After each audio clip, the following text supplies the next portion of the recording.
How you guys doing? Happy Thursday. Happy Regionals Day 1 Eve. We're almost there. We're almost there. Just a couple of hours. About 30, 32 or so. Until regionals start. Maybe we just do that. The regionals countdown stream.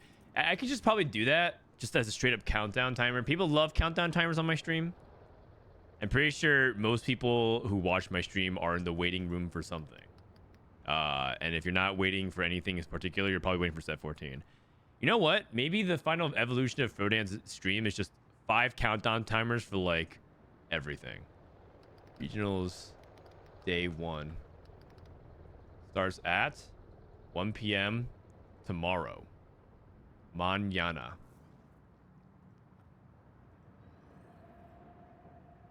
This page isn't working. All right, we got it. Oh no, this is the wrong date, not March 7th. It's February 28th. Embed. Give me a sec here. I'm doing the countdown timer. Wait, what?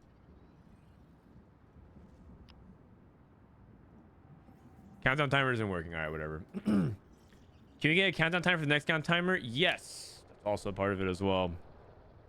Life is just a countdown if you think about it. I think if you treat life as a countdown timer, then you're gonna be really disappointed.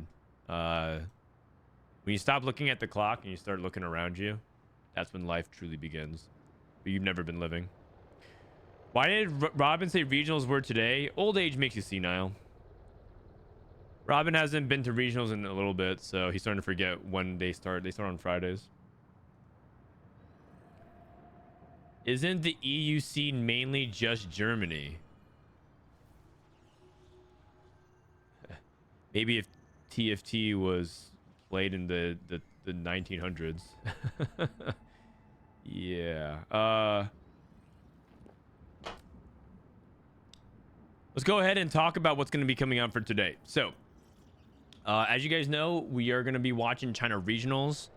So we're going to start off with that. That's in my bottom left of the screen right here. We have China Regionals with Group B. It's the semifinals. We'll find out who goes to the final lobby. I also will see if we can get into any scrims. But quite frankly, this is Thursday. It's the day before Regionals. I kind of need my energy, so I don't think I'm going to do a long stream today. So if scrims are just not opening up, they're not public, I'm not going to just wait around and queue up. Because yesterday I was just like, I just felt like I was bouncing back and forth, and that actually was surprisingly really taxing to like play solo queue and then like play in a scrim and then go and like watch a scrim, because it just shifts my brain to different modes. So too much brain gear shifting. And then I also feel like one thing we can do for fun is to draft our fantasy team, and maybe do a fun little draft for fantasy TFT. We can draft our roster together and see who is going to be our perfect roster. It'll be like a light thing. No actual straight up like podcast. As you guys know, on Thursdays historically we used to do a Don't Talk If You Don't Know podcast, and we do like a whole preview. None of that. That is unfortunately retired. We can do our own little preview in our own little way. What do you try to imply about TFT players? Who are you asking me? All right.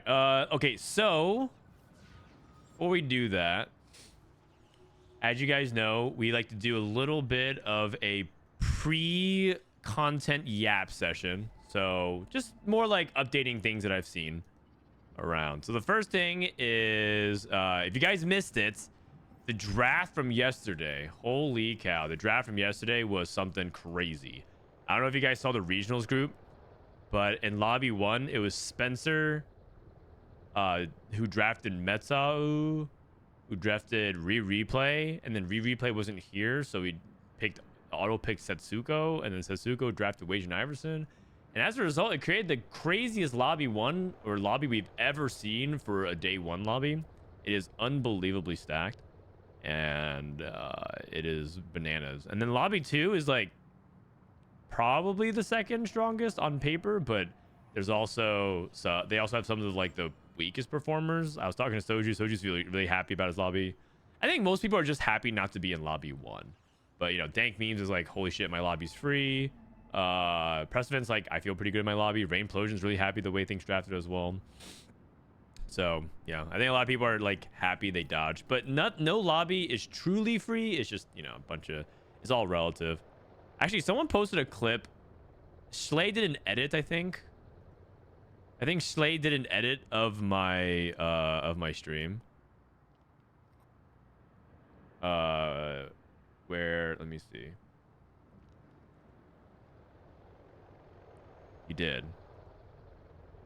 Why is the video quality so bad? 120. You can go, we can watch it though. Metsua picks replay. Oh, this is retaliation. So he picks like a strong player to fuck with Spencer. Fuck Nelly, fuck 50. I'm like, what do you say fuck me for? Since the timer ran out, we've defaulted to the auto draft using the current lowest qualifier points. And that drafts Setsugo, Spencer, replay, and Setsugo. Setsuko picks Wajan Iverson! No way! No way! Oh my god! Cinema! Oh! Oh my god! That is crazy! You know what, man? You gotta respect that. Giga Chad. Is that the end of the video? That's the end of the video. Ego Illusions for the craziest lobby. Oh, they did. He had him picking the Illusions. Just pick Ego Illusions, the best player from Brazil as well. Just pick. He does it. Oh my god. Everyone's just revenge drafting. Everyone's just revenge drafting. Oh. Yeah, what a crazy lobby. That, like, let alone, like, we talked about the top NA players, but the fact that he also drafted the Brazilian player as well is just also just nuts. The fact that they picked Ego Illusions, Wajan, Setsugo, replay Spencer. These are all people you could peg as the favorites of the tournament. Do you not mind hearing your own voice? Not really. Especially because when you're a commentator, you have to watch back your own VODs. So I had to get over that insecurity like a long time ago. But you know, there's a lot of, listen, man, life is so short. If you can't even handle hearing your own voice, you're probably going to struggle with a lot of anxiety in your life. So if you just get over it, life becomes a lot easier. Is Frodan based in EU? No, I'm based in North America. I'm an American. What time is NA regionals? It's a great question. I have a countdown timer that's not working. It literally says this is the countdown timer. This page isn't working. So give me a sec here. Maybe if I just put it in the browser, it'll work. Give me a sec. Maybe it works.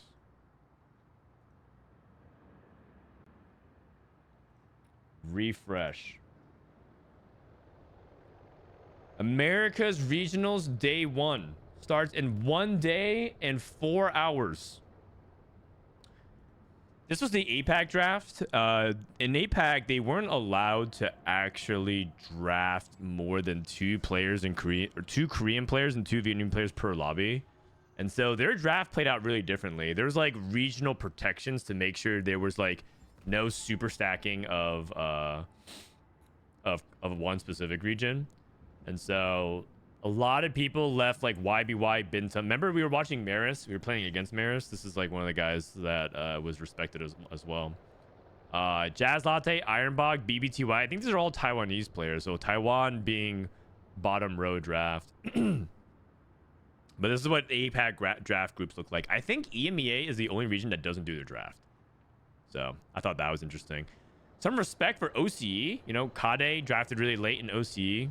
Love to see that. Chaos was the first pick. Wow, that's some disrespect from Kansung Jung. But this is what APAC draft looks like. A lot of Vietnamese players. And quite frankly, APAC just looks kind of stacked. As you guys know, Title is not part of APAC because he doesn't need to do that as the reigning world champion. So we'll see him at Worlds. Homu, thanks for the 16 months. Looking forward to this weekend, Homu. It'd be too toxic if EU did draft. Nah. I think I'm ready for that content. This is a stats breakdown from Clement. Stat breakdown for the America's draft. Using this karma train as a chance to showcase some of the stats I've been keeping. If people are interested, we'll post for other groups as well. For systems, view Group A actually weakest due to qualifier points, but we know Setsuko isn't a 79. So, if you were to summarize qualifier points as the strength of groups, then Group A is the weakest, and Group D is the hardest. But I think a lot of people recognize that's probably not going to be the case. I thought that was interesting. But I think Group B actually might be the softest if you were like to average things like QP, AVP, and some of the eye test stuff. But Group A is easily the hardest. I don't know what to think about Group 3 and 4 because I think Group 3 with this is like not a pushover lobby at all. Like everyone, like if everyone can come in at their peak, like if Bosso Skills, Cam, Darth, like Precedent, Rain, it's like a pretty decent lobby if everyone comes in at their peak. And Vicious is not bad either. I think Magmeno and Cookies are underdogs, but who knows what they can bring. I think that lobby is like quietly like kind of tricky. Why is everyone shocked by lobby 1? I am new to TFT. These are because they have 5 of the tournament favorites. They have Setsuko, who many people peg as the best player just straight up in the world. Like Setsuko fans are kind of like the K-pop stans of TFT. They just have like undying and unwavering and zealous fandom. They go crazy for him. Every time this guy literally does a roll down, people are literally like masturbating as they watch this guy spend his level 9 gold. It's kind of crazy. And he's very talented. He's extremely talented. He's very intelligent, very capable. And so a lot of people like believe in him. But the thing is, Setsuko's never won a world championship, so he's not as like decorated as some of the other people in North America. But people love watching Setsuko play. He's very electrifying. Yes, I do that. See, some people are like, huh? I don't do that. I don't do that. I think a lot of people actually, I feel like the people who are saying huh in chat are probably the people who are the most likely to, I think some of you guys got caught. Spencer is a player who's really accomplished as well at this point. He's made it to 3 world championships, and he is actually, Spencer and Setsuko are very similar. I mean, you're basically asking me to do a preview of regionals, but these are basically a bunch of tournament favorites. Setsuko, Spencer, Weijin, and Replay. Like collectively across all of them, there's something like 10 world championship appearances with Ego Illusions as well. So this is a really, really stacked lobby. It's like you have a cam in my room. It's true. So Setsuko is probably like the highest potential player, but Weijin Iverson's made it to 4 world championships, I believe. Said 8, 9. Said 8, 9. Oh no, he's made it to 3. Said 8, 9, 11, and he almost made it to 12. But Weijin barely missed in the previous set 12 by like 1 or 2 points. He would have made it to Worlds. And Weijin actually had the opportunity to go to 4 world championships in 5 sets, which would have been crazy as a stat. And he's been hyper consistent ever since then. And then Replays the set 8 world champion. Ego Illusions has made it to 3 world championships, I believe, and he's like the best player from Brazil. Ripple is like kind of like one of the best players from NA tournament for tournament performances who hasn't made it to Worlds. He's like in the bucket with Precedent and let's see other people here on this list. Precedent, Ripple, and that might be it. Who's like the third player that you would put in this bucket who hasn't been to a world championship that a lot of people would say is deserving of so? I mean, JD is playing like he belongs in that group now. So probably those 3 are like everyone else has been to a Worlds, I think. How many Worlds are there a year? It's 1 for each set, so there's 3 a year. Who's the strongest in each lobby according to you? It's difficult because I can't watch any of their scrims. I haven't watched a single Weijin Iverson scrim, so I wouldn't even know. I would say in Group A, I'll just pick Setsuko. I don't think Spencer cares that much about the tournament. He already qualified for Worlds, and I've watched like 2 games of replay, so it's impossible for me to tell. And so I'm just going off of what is the most possible, based off of the AVP and just like historical track record, I think XiaoZhiZhu has the highest horsepower of all of them, but it's like a real toss up. Who knows? Maybe Wei Shen's secretly gonna come out guns blazing. In Group B, I think if you pick anyone but Dish Soap, I think you're trolling. But I think a dark horse of this group is Force and Smurf account. I actually think that guy is extremely good at TFT. He actually might be like of the upper percentile of naturally talented TFT players, and he just doesn't really assert himself. But for regionals, I think he may. And when that guy is locked in, he's actually really good. And then also you compound the fact that there are some edges with reroll outs. So I think reroll outs, like this guy's really good at understanding that kind of stuff. About XiaoZhiZhu, I think Kevy's one of the weakest players out of the NA players, but I mean he's in a group with some other people that that like are kind of big question marks. Like I don't know how good Cash and Copico and France B can be. Like their average stats are not looking that great. Soju, as you guys know, could go to final lobby, and he also could flame out day one. Malala is, if Malala's in peak form, this guy is literally the best player. Like, but like it's also hard to know because I don't know what form Malala is in. But so Kevy has like an opportunity to be like one of the upset players, but he's like one of the long shots. I think the Vegas odds line on him would be like giving you pretty good odds to bet on him to do well. Give us your top 4 predictions. That's what we're gonna do. Actually, we're gonna do that, and then we're gonna do China regionals. This is part of the Yap session to open things up. Then Group C. This is also, by the way, previewing region. Tomorrow we're gonna be doing very similar stuff to this for the pre-show.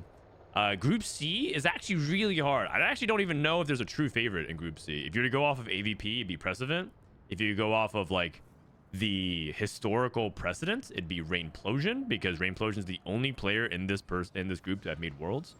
If you're to go off of ladder prestige this set, it'd be Basso Skills, because Basso Skills has had the best ladder performance.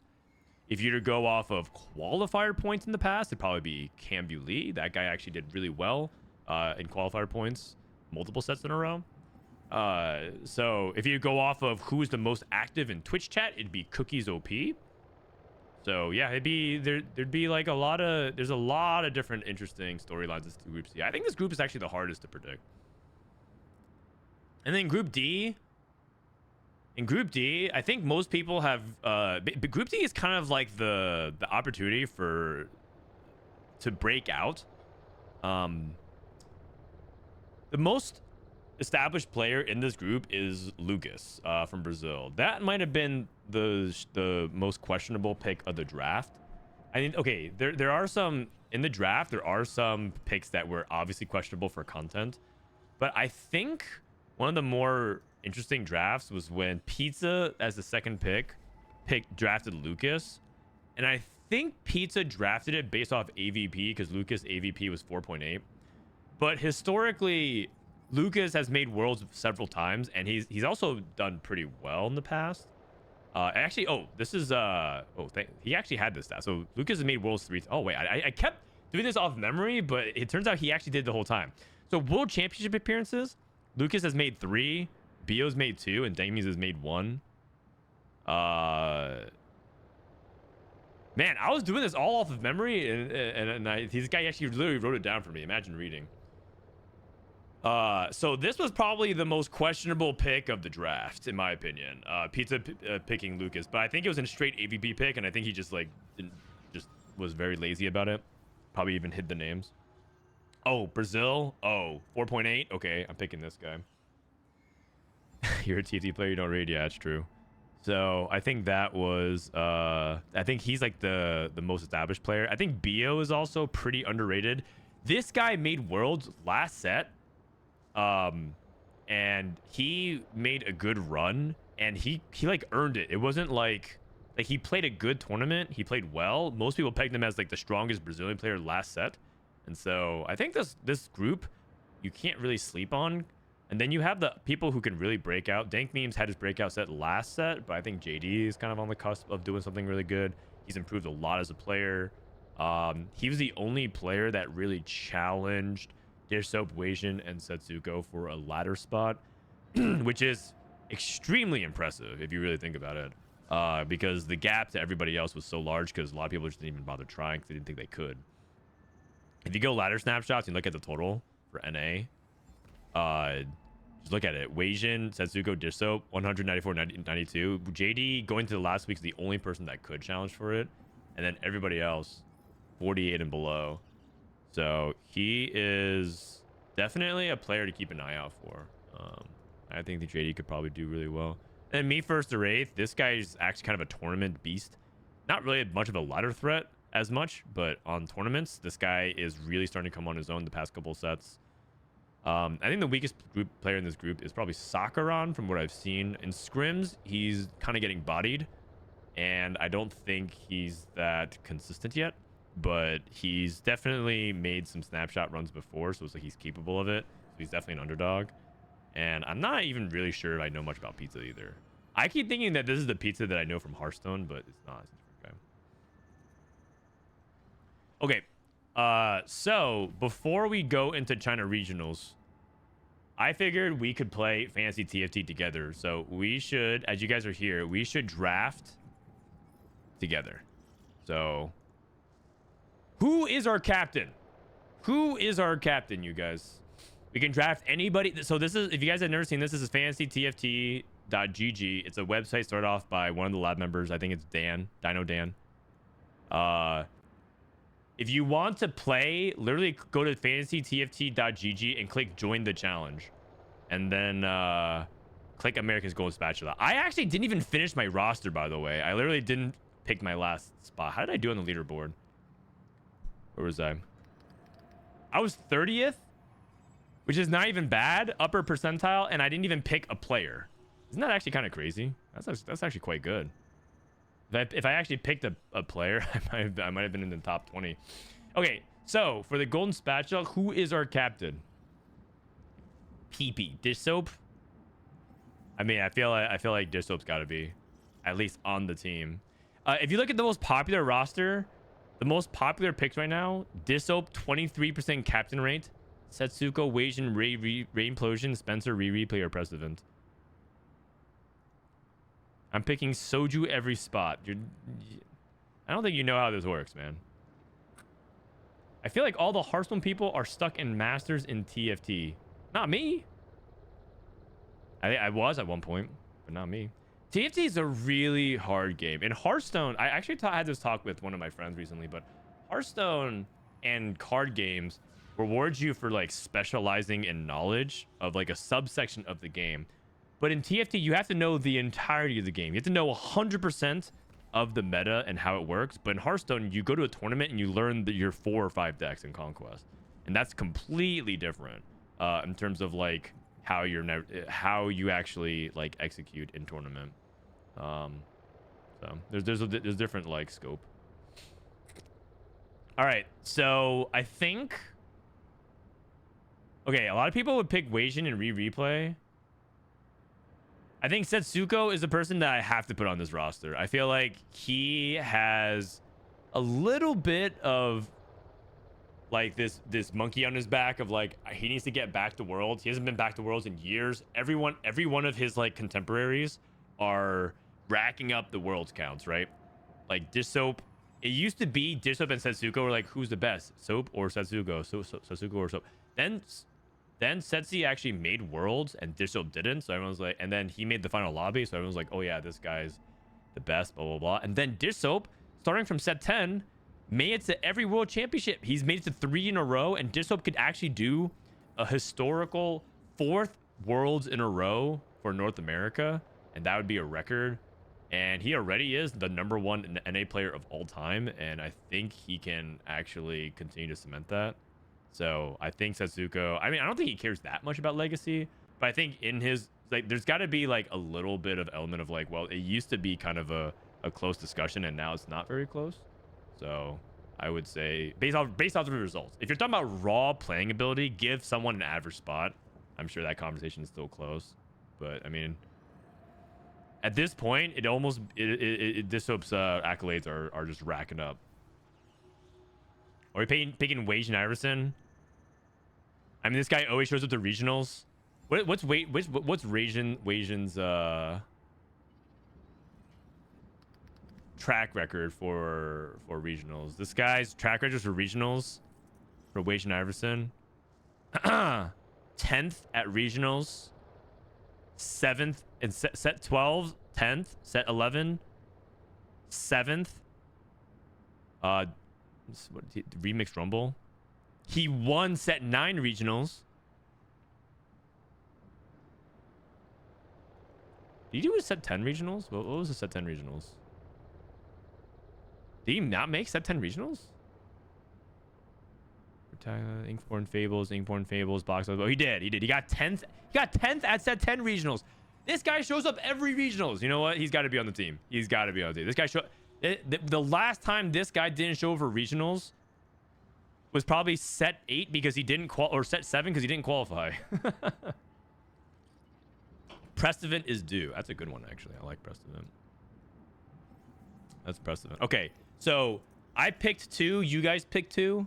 All right, so I'll pick 1, and then you guys pick 1. So I think the next pick I'm going to make... Who has a really good shot at this? I think one pick that I want to make is Rainplosion, because I think this is her best set in a long time. I think that she's kind of playing on fire. Her stats look good. I've been talking to her a lot. And I think she thinks about the game differently than other players. And I think that's important because I think you have to have edge. I think if you're a player that goes in and thinks along the consensus of everybody, you basically are hoping that you high roll because you don't have significant edge. I think Rain actually has edge. So, okay. Chat, I need you guys to pick 1. We're doing this together. So I pick XiaoZhiZhu. You guys pick Wasian Precedent. I need you guys to pick one person here. Who we going? We got Spencer. Okay, if you guys draft Spencer, you're a straight troll. This guy already qualified for Worlds. So I don't think he cares. We got Dank Memes, Kevy, JD, me, 1st or 8th, Cambuli, Darth, Passive Skills. Who we going? We're leaving off replay. Dank Memes, Soju. Everyone's going Dank Memes. Well, what's the driving force behind Dank Memes? Why are we drafting Dank Memes? I mean, not that I disagree. I just want to hear. Did Malala already make it? No, Malala is here. We could also go Malala, but it looks like everyone wants Dank Memes. Dank Memes.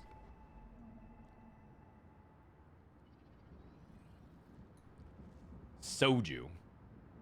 Okay, the thing is, I actually think Soju's in pretty decent form. I watched some of his scrims. He seems like he's in pretty decent form. If you think Preston's in form, you probably think Soju's in form. He's been on fire this set. Yeah, I agree. I think he's also like, it's maybe like not even just on fire, but you kind of get to see what it's like when he really asserts himself, because he basically is focusing on TFT full-time since the last set because he graduated from school. And he said, you know what? I'm just going to try really hard and be the best at TFT and see where that takes me. And so far, he hasn't skipped a beat. He has never looked weak at all, and he's done really well. So I think that's a good choice. Okay, so then the last pick. All right, you know what? Milk's in chat. Milk's about to join me. Milk, who's the last pick here? We'll do the last pick from Milk. Who we got? We got some good names on the board. Malala. I think some people say replay is a snub. Soju. Casper Wu. You're picking Ripple Overdrive. Damn. All right. This is our roster. What do we think? This is a pretty damn good roster. You can't draft everyone. I would love to draft some other names like Malala and replay, but all right, let's lock it in. How do I lock it in? Is there a lock-in button? Oh, I guess it's just like AFK, right? The most popular is... I think we just basically drafted the most popular except Spencer. You guys, I think we drafted the most popular roster except for Spencer. All right. If you guys want to try it out, go to I'll post this one. You guys are so... This basically said that we're basic. Oh, man. We have the most basic roster. I thought we had a pretty good roster, though. All right, let's watch some China, shall we? Let's watch some CN. Milk, you ready? Milk wants to come in and hang out with us for this one. All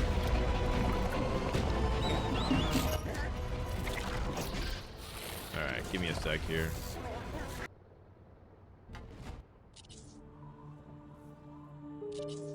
All right. Oh, actually, I have to run ads because we yapped for a while, so I'm gonna do that and then we'll get started. BRB. You guys can watch the intro of the CN regionals. It's pretty hype.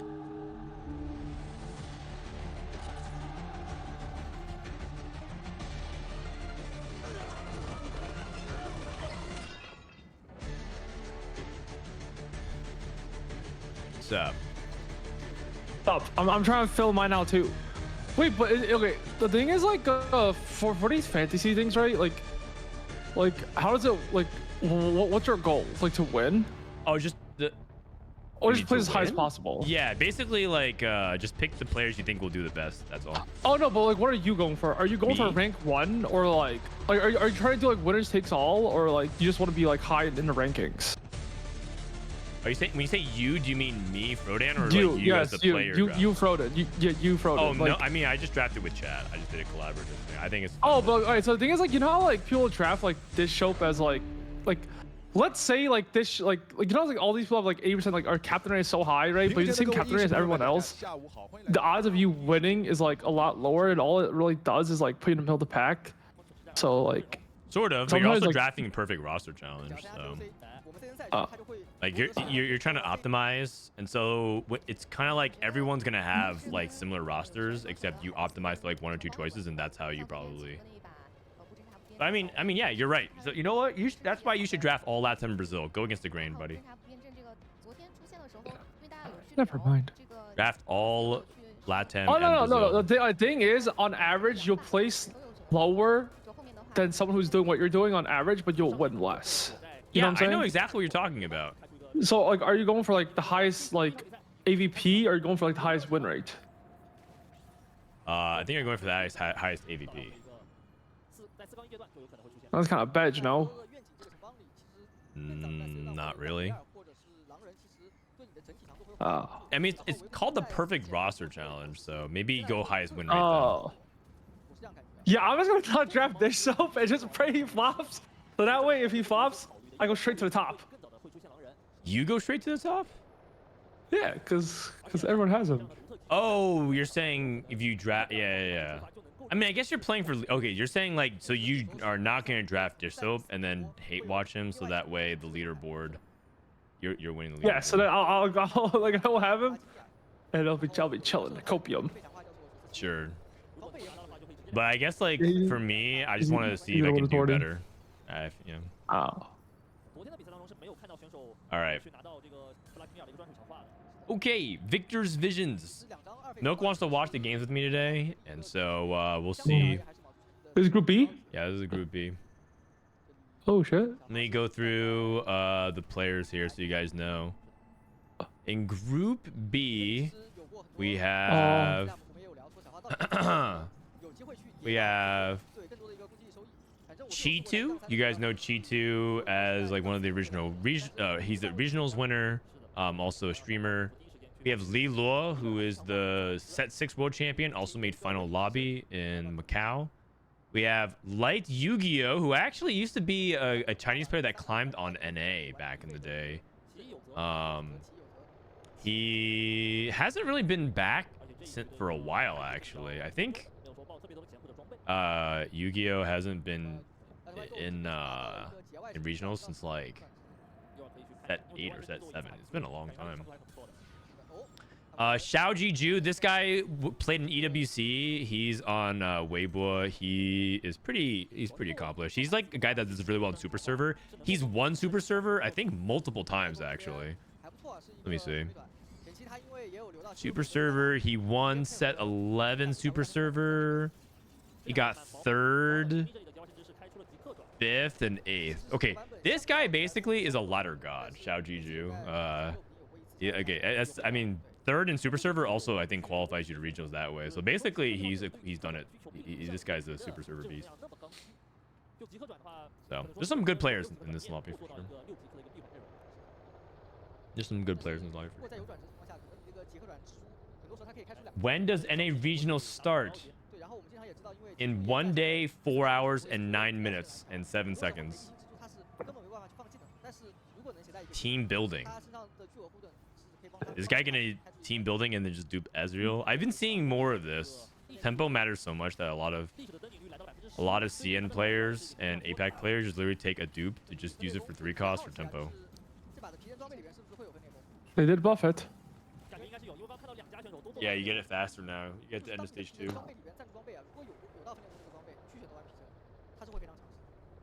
Are they playing on 13.6B? Yep. How different is ladder from competitive? Pretty different. Pretty different. There's like similar comps. It's the same. It's the same. No, I would say it's different. It's really similar. It's similar in terms of like what you might see in terms of what's being played, but it's different in terms of how it's played. I would say it's the same, as in your game plan should be the same if you're actually like scouting, I guess, because like sometimes it's like really similar, but like in general it's the same. If it's the same, then how come people aren't just playing solo queue for tournament prep? Because like I mean, obviously some players are worse, but like yeah. But like, but how come they say solo queue is not good practice then? Because they're not gonna learn as much. Because people are like you won't learn like new comps or ever. You know what I mean? But you can just practice. But you can just practice new comps, and you can do it. You can do all kinds of stuff. If tournament's the same as ladder, just play ladder. Okay, I would say ladder is sometimes better than tournaments until like day 2. Ladder is the same as tournaments until day 2. For cups, yes. Okay, but for regionals, trials, you're telling me you would approach regionals the same level of as you would approach solo queue? No, because everyone's trying harder. Wait, what? What do you mean? Wait, don't wait. What me? You're the one who made this assertion. No, but the thing is, in general, it bases it's the same, man, and like it's roughly the same. It's not. Okay, but the thing is, what I'm saying, if you're good in ladder, you're gonna be fine in tourney, man. Sure. Like, except like you who the can't fuck's a ladder approach, warrior? Those don't exist in TFT. But do you think that you can approach tournament the same? Because someone's asking what's the differences. Do you think you could approach your game plan? the same? Yes, I do. Your game plan wise, yes. Surely ladder you play for top 4, but tournaments you need higher placements. I think in tournament. There's other way around. I think a lot of times. In tournaments, the reason why ladder is very different from tournaments is because in ladder your incentives are not all aligned. There's a lot of people on ladder who are not actually doing the same thing as you are. A lot of times people are in ladder are like trying out stuff. Maybe they're streaming and they're not focused. Maybe other people are just doing drunk games at night, or whatever. Maybe they're all tilt queuing. But in tournament, everyone is basically incentivized to do the same thing and try extremely hard. So the dynamics of tournament lobbies are very different. Don't listen to this milk guy. He he misunderstands the premise of the question. Tournament's very different from ladder. But your game plan going in should be the same. Like I literally practice the game by playing against literally nothing. Yeah, I know. You queue into a game by yourself and then you just like play that. I understand what you're saying. But someone's asking are there any differences between playing in a competitive tournament versus ladder? And the answer is yes, a lot. A lot. But fundamentally your game plan shouldn't change. Sure. That much. That part. Yeah, that's an addendum to it, but that shouldn't be the basis of your primary answer in my opinion. Like you can say that, but I still think the answer is yes. It's very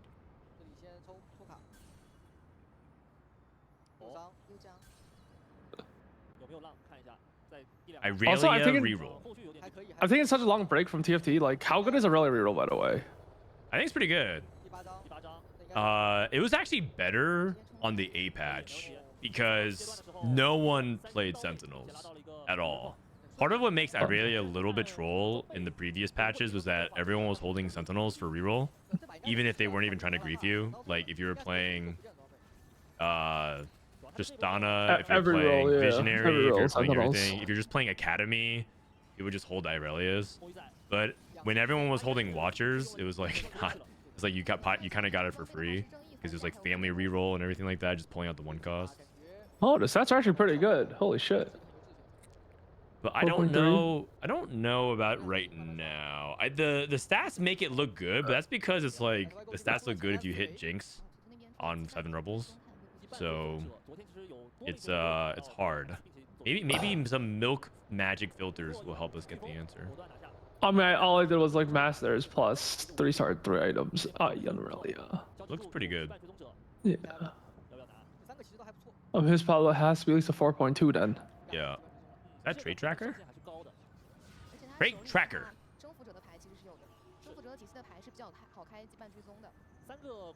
I happen to have the best Trait Tracker player on the server in call with me. Who? Me? Yes. Bro, it I was haven't out. taken Trait Tracker Yes, Milk. since Blasters. Yes, I know. There was an infamous moment where you didn't even cash out Trait Tracker. Oh, really? Where like basically you cashed it out on 1 life and then you died. Don't you remember? In tournament, you got sure? really dizzy. I don't think that's how it went down actually. How sure are you on this? I'm pretty sure. Nah, I'm pretty sure. No, was I playing Rise? I don't remember the exact circumstances. I just remember what happened. Yeah, I think I got dizzy. I was playing AP. I went 5th. Because I remember my stats. My stats last set was pretty good. Yeah, it was pretty good. Yeah, so I think I remember exactly what you're talking about. I'm pretty sure I was playing Portal, or like I was playing like Rise-ish, like Tarek, and I went 5th that game. I think I remember exactly what you're talking about actually. Yeah. Man, I'm getting more dogged again. Yeah, as you know, if you went 5th, you also went 8th. Yeah. But I almost went out. I remember that game. Tuna. No, thanks for the prime, man. All right. So taking a look at this lobby. Oh wait, they actually pulled away the overlay. I was gonna look at. I wish. Do you wish their names would be in English so you like? It's like so hard to track them. Just learn Chinese. Oh, well, you know what I mean though, right? It's like Yeah, I know what I you don't mean. notice who's who until like they click on them. Well, this guy is Light Yu-Gi-Oh, in case you were wondering. This is the only guy I can remember. Yeah. I think this is XiaoZhiZhu. This is the ladder. This is the guy that was gassing up, being a ladder beast. 140 heart rate. That's good. This is LiLuo, set 6 world champion. I'm kind of sad they don't have like the insane stage anymore. Yeah. Looks like they're like borrowing like an LPL studio or something. Oh. He's cashing out Trait Tracker now. Dude, China is so good at Trait Tracker. They like it's like the latest they cashed out is 3-6. This is late by their standards. We saw someone cash it out at 3-3. He leveled to 7 and then like played the 8 traits. I mean, his items are pretty bad. Like, actually, he has Rage Blade. He's probably playing Twitch, right? And he's Vi. Wait. Oh yeah. Twitch, He Vi. has Experiment, Bruiser, Enforcer, Pit Fighter. Yeah, it's actually pretty good for Vi. Could you also just play Scrap though? Oh. Maybe not. Your What are his your items? item scrap items are pretty Honestly. Also, none of them. Can you use any of them? I guess you can use. bad. You can use Bruiser, Pit Fighter. You can play Vi, so you can like activate both of them. Yeah, they're pretty weak though. Play Loris, activate Sentinel, Enforcer that Also, he one. has a Twitch already. I guess he also has Corki. Bro is stun locked. He's thinking, man. I mean, he's probably looking at his Believe it or items. not, some people think when they're playing TFT. You can't just say he's stun locked. He's thinking about a really hard turn. Is that Trait Tracker? I can't even tell. This looks like Magic World to me, but maybe that is Trade Tracker. Why do you look exactly the same? That's what I say as well. I always think they look exactly the same thing. Ugh. He's playing backline Elise. This guy has five black rows. Is that stable on stage 4 if you can play just 5 black rows and like at least 1 backline? I feel like it's not very stable still. No, but he might hit 7. But also, I was looking at 7 stats. Like I don't know what happened, but 7 black rows aren't that good anymore. Yeah. Yeah. I don't know what They happened. nerfed it a couple patches ago. I don't remember when they nerfed 7 black rows. Oh no, they buffed it and then they nerfed it, I think. Okay, actually, maybe they didn't. Either way, I remember 7 black rows was not very good. And they buffed it. And then I think they nerfed it afterwards. Trade Tracker has a question mark on the dice. Does it? Another Trade Tracker? Dominator, Sorcerer, Firelights. He's a Reforger. He's a Reforger. Dominator. It looks like he's going scrap.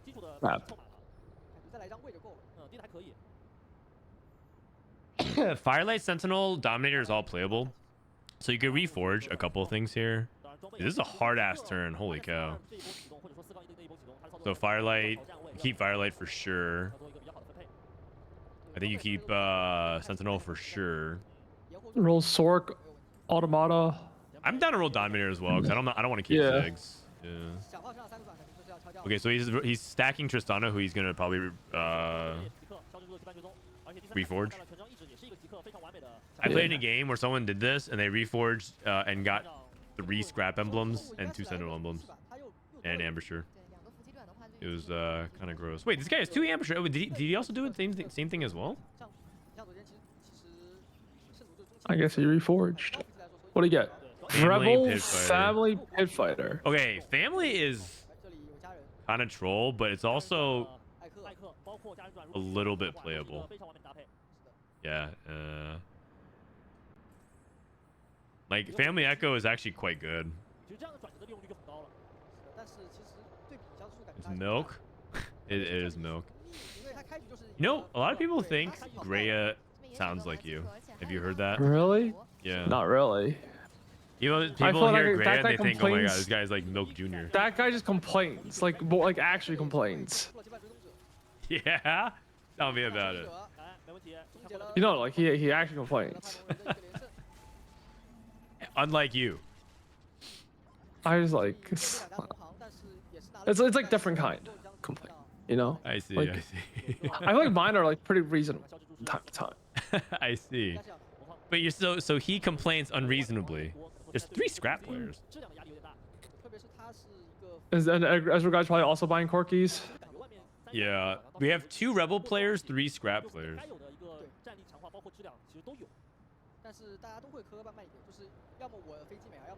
5 items, Irelia 3 loses to GP2.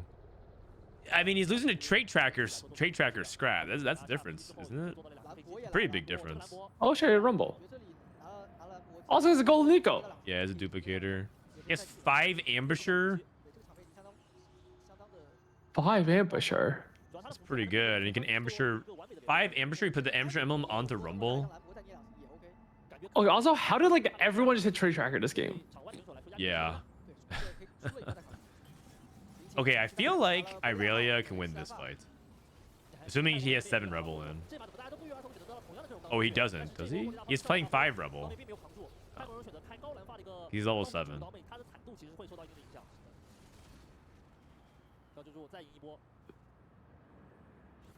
Powered Shields. Is Powered Shields good in Sentinels? I mean, some Sentinels do shield like Loris and Rel. Not Probably Leona, not Irelia. I like Power Shields if you have like a Moonstone Renewer or Light Shield Crest. Then Power Shield becomes a lot better. But it feels like it's not. I guess I guess he has a random Crown Guard. Well, I really does shield though. You're right. I really does. And Rel. Yeah. And Loris. Yeah, And we got a Crown Guard. It probably is okay. Probably is okay. It's probably one of those I things hate that's all- not amazing. I hate augments like that where it's like, it's mainly towards just like, it doesn't classify as like a trait like augment, but it basically is. Oh, like it's only played for specific things. Like, it's basically a scrap augment for the It most part. could theoretically be a dominator augment as well, Yeah. but But it's mostly like, it's mostly for, scrap, like- yeah. and usually I hate augments where it's like so much better on one trait than like all the others. That's just, but isn't the argument from Warthog that that's literally every augment? Like every augment is naturally better for like some traits, like a lot better for some traits than others. Yeah. I think his argument was like, if this augment just gave you 20% attack speed, nothing else, there's gonna be like two comps in the game that really want that, and then every other comp is like kind of. Oh no, but pumping up is like fine. I feel like. Sure, But sure. there's I mean, always his like one or two argument was comps that there much would be better. optimization for it, and that's what data does for a lot of it too. There's very few like truly open-ended augments that's like generically good. And they tend to be random. Thoughts on Bulky Buddies Garen? I don't like it, but sometimes you do what you gotta do. It's better than having no combat in a lot of situations. Because This guy's 2 off GP. in 3-way scrap, which is pretty crazy. Because a lot of times, Bulky Buddy's value is still just good. It's still just a solid augment, especially if you're lacking the actual front line. Take it.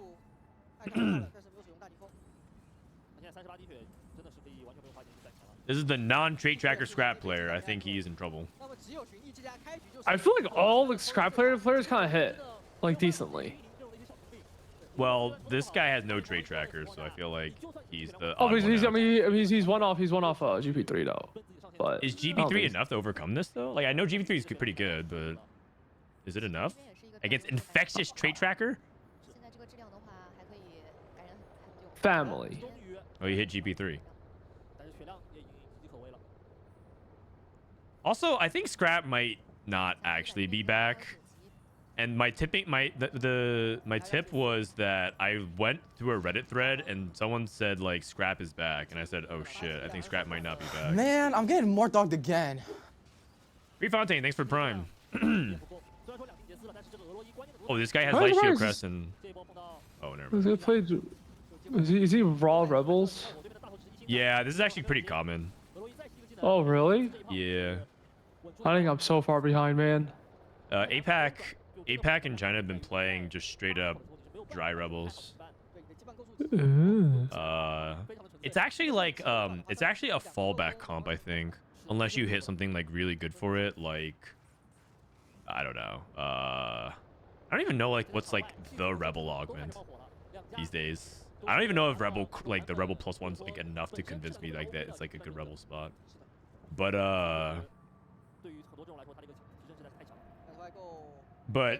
it's like a good fallback comp because it can actually hold like all your items that you slam for other comps. Like if you slam like Rageblade, you slam Shojin, you slam IE, you could like all play that in Rebels. You can hold generic items. The only thing it can't really hold is some of the melee stuff, but but then if you hit melee and you have those items, and you just go into enforcers if you want that as well. But like the problem is that you kind of need to hold the units along the way for both enforcers and rebels. You guys just scam placements with Mel. I'm kind of surprised the only reroll of this game is whatchamacallit, the Relia one. Yeah. Oh, Rebel Emblem. He's still alive. I don't know which one even is. I think he's like 4th or something. Oh. Cruiser Emblem. Wasn't someone sniper? I don't think so. LeBlanc You said too. someone was open to playing Twitch. I remember that. But then he pivoted to scrap. The Soju Classic. LeBlanc 2 and 8. Whoa, this guy hit Rebel and Mel. Or sorry, Rebel Warwick War. and Mel. Oh, this is Victor's Visions. Of course it is. Well, that board looks cracked now. Yeah, that board looks really good. I think Rebel Warwick is very good. Very beastly. I mean, Warwick's pretty much like the best emblem holder of a lot of different emblems. So like Rebel's definitely on the upper percentile. Bro, does this trade tracker echo shit or trade tracker scrap sucks, man. Well, Sorks has been kind of a tough matchup, but Well, that wasn't even Sorks, man. It just has a Random LeBlanc too. yeah, true. And Mel. True. Also, this guy's not won a round since like forever. Yeah. Yeah, this lobby is kind of insane. Okay, but he is infectious scaling. Also, if you look at his board quality is actually pretty bad. He's playing Violet 1. He's still playing Ziggs. He has an Urgot 1. Like that, his outside of the actual trait tracker and the synergy bar, the actual units themselves look kind of bad. Also, who was talking shit about Irelia Blade Dance? Thing looks crazy. I mean, obviously he hit Warwick and he hit Mel. He also hit Jinx randomly. Sush. Lemon_T, yeah, that guy. Also, he had Rebel Spat on Carousel. Yeah, that's true. And he did hit on 2-1. Or not 3-1, I mean, with 20. You want to know some woke tech? What? I What? took Repulsor on Blade Dance Irelia. And I don't know what Pulsar even is. it's like when you cast, you knock it back 2 hexes. Oh, that shit? Is that good? I mean, part of it, reason why I took it is they buffed it, but it actually ended up being the reason I won the game. I should have won the game because of it. Because if you put her on a weak unit, she'll cast and punch that unit to the back, and then she'll cast again and then kill that unit, and then all of a sudden she jumps on the backline unit. So it's almost like putting a Prowler's Claw on her. It's almost like putting a Prowler's Claw on her. I just realized guys. Wait, this guy, someone's using almost all his bats. Holy shit. Besides the ones in Trundle. I can't help but notice this Sentinel board has no 6 costs on it. It's gonna make it a lot harder to win. Okay, good 4th. The classic Academy into 4th. Dude, how many rounds did he lose in a row? Like 8? Yeah, he was streaking forever and then just lose every fight into a 4th.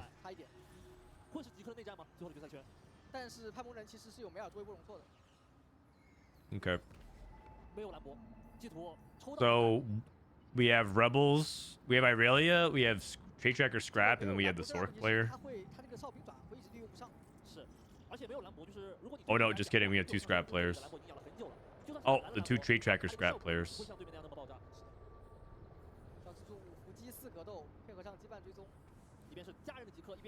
Wow, the LeBlanc 2-on-8 didn't even top 4. Wild.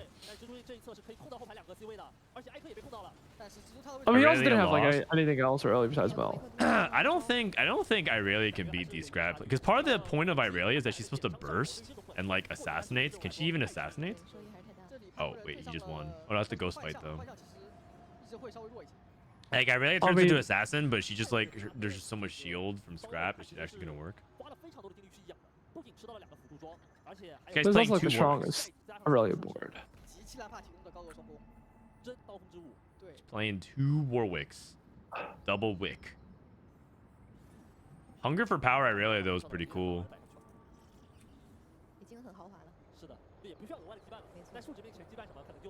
You know what he should do? He should remove the items off Akali and put the items onto the Warwick.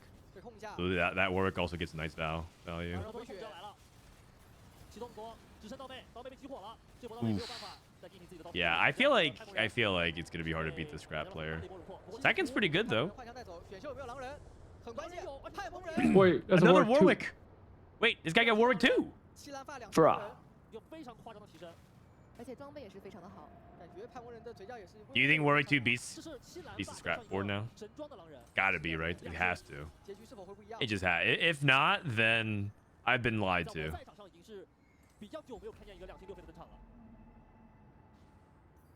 Imagine you lose anyways. You hit Warwick 2 and you lose anyways. He has Mel, so he has 2 lives. Whoa, this guy had Mel too! Ambusher Mel too. Okay, now we actually have... Okay, now we have a game. We have a game. R. Ionic Spark. I mean, he just need to put items on her. I mean, Mel 2 is, I think, the strongest 2-star 6 cost. But don't quote me on that. It's kind of hard to know. Oh, Irelia. Yeah. Yeah. I mean, Mel 2 is like insane.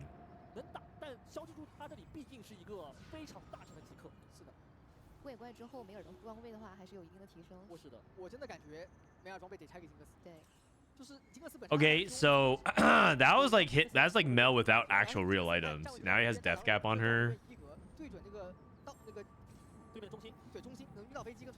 Whoa, not giving Knight's Vow value to the Warwick. Maybe he's trying to have like the Warwick position a certain way. I don't know. Maybe not draw aggro. Irelia is taking the aggro instead, and Irelia is dead. And Meltu. Damn, that was a crazy. Oh, it's the super server guy, XiaoZhiZhu. This guy's really good. Damn, you know people buy their faces? That's crazy. Yeah, man. I only know like 10.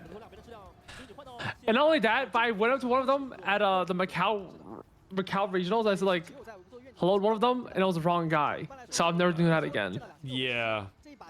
I'm never saying hi to anyone. You might be kind of racist. Yeah, I like low key like Asians, you know. Sometimes it's hard to tell.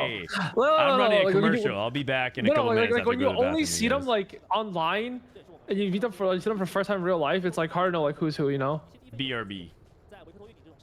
Okay. No, I mean, what if they said the same thing about NA players, man? That's just rude. Wait, really? I feel like I don't know. This show looks unique than the other TFT players in NA. And so do you. I'm pretty sure no one's mistaking you for anybody.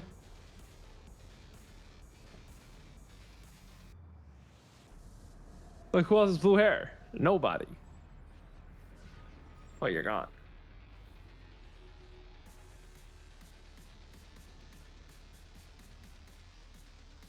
Duh.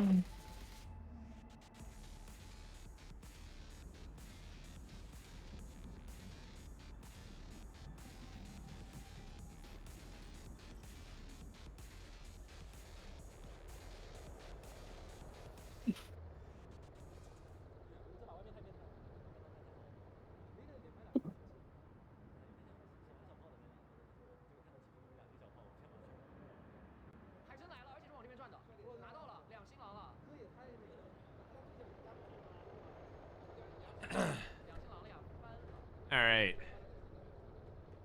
Discount Frodan on couch. You think Oh this guy shit! looks like me? The green hair. Okay, dude. How?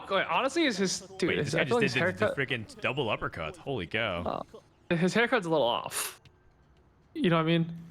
Holy shit! He did a jab uppercut. Man, I'm getting more dogged again. You should not fight this guy. You shouldn't fight this guy. This guy is kind of a beast. I feel like if you color your hair blue or green, you have to pay like a lot of money for something like good, or else it looks funny sometimes. You know what I mean? But you think this guy's hair looks bad? Can I re-see it? Dude, it's like Heartsteel Ezreal. Hold on a second. Yeah, but I feel like it's hard to pull off. Heartsteel Ezreal. Look, this guy is literally Ezreal. Yeah, but like, I don't know, like, it's just hard to pull off. Have good, like, you know, like sometimes the type of green or type of blue just it looks a little off. Yeah, I mean, it looks like seaweed, seaweed green. Like, I feel like if you have green or blue hair, you always have to pay like a lot of money for like a good hairstylist, or else you look kind of funny. This is gonna not. I'm worried about what's gonna be said, but I'm pretty sure his hair is done with a stylist as well. Like, I think this has been styled in that way. I mean, obviously. Yeah. But like, I'm saying you probably get a better one. I feel like, bro, no one pulls off blue or green hair. You do. I'm reading a comment in chat. Oh. I don't know what to say about that. I think he's trying to neg me. I think he wants some attention. All right, we're going to game number 2. Also, guys, never watched Dragon Ball Z. There's no Super Saiyan Green, I think. I guess that's Broly. This is Prismatic Party.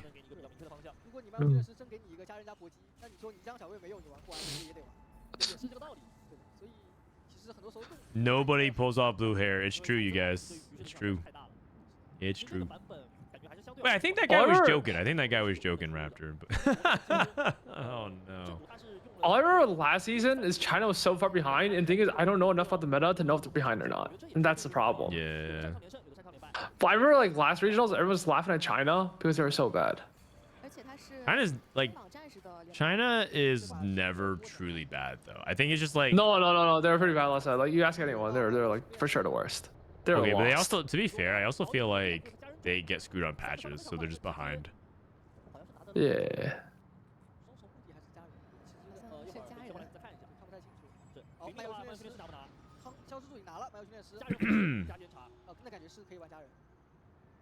Fanatic dumbass. Nobody pulls off colored hair. Yep, accurate username.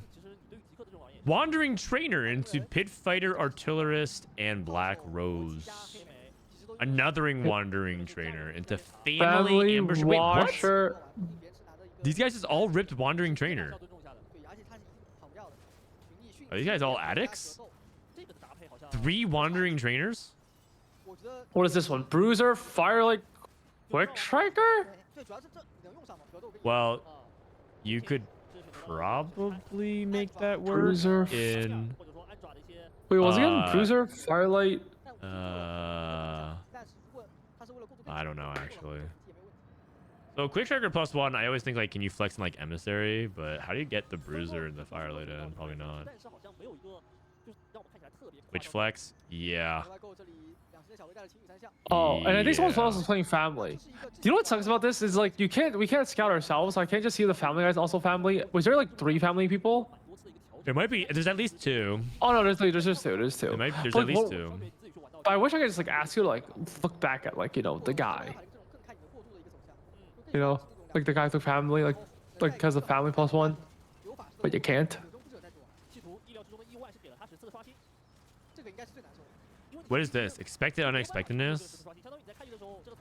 That's the one that gives you a bunch of free rerolls. So he has 10 free rerolls. I feel like China still loves gambling.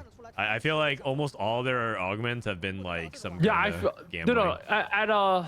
Did you remember going to at Riyadh? Like if you watch any of the CN players, they were just all on their phone just playing poker. Poker or like poker games? Poker. Straight up poker. They're all just playing poker with each other. Got it. I mean, it makes sense. Gambling's a really big part of Chinese culture.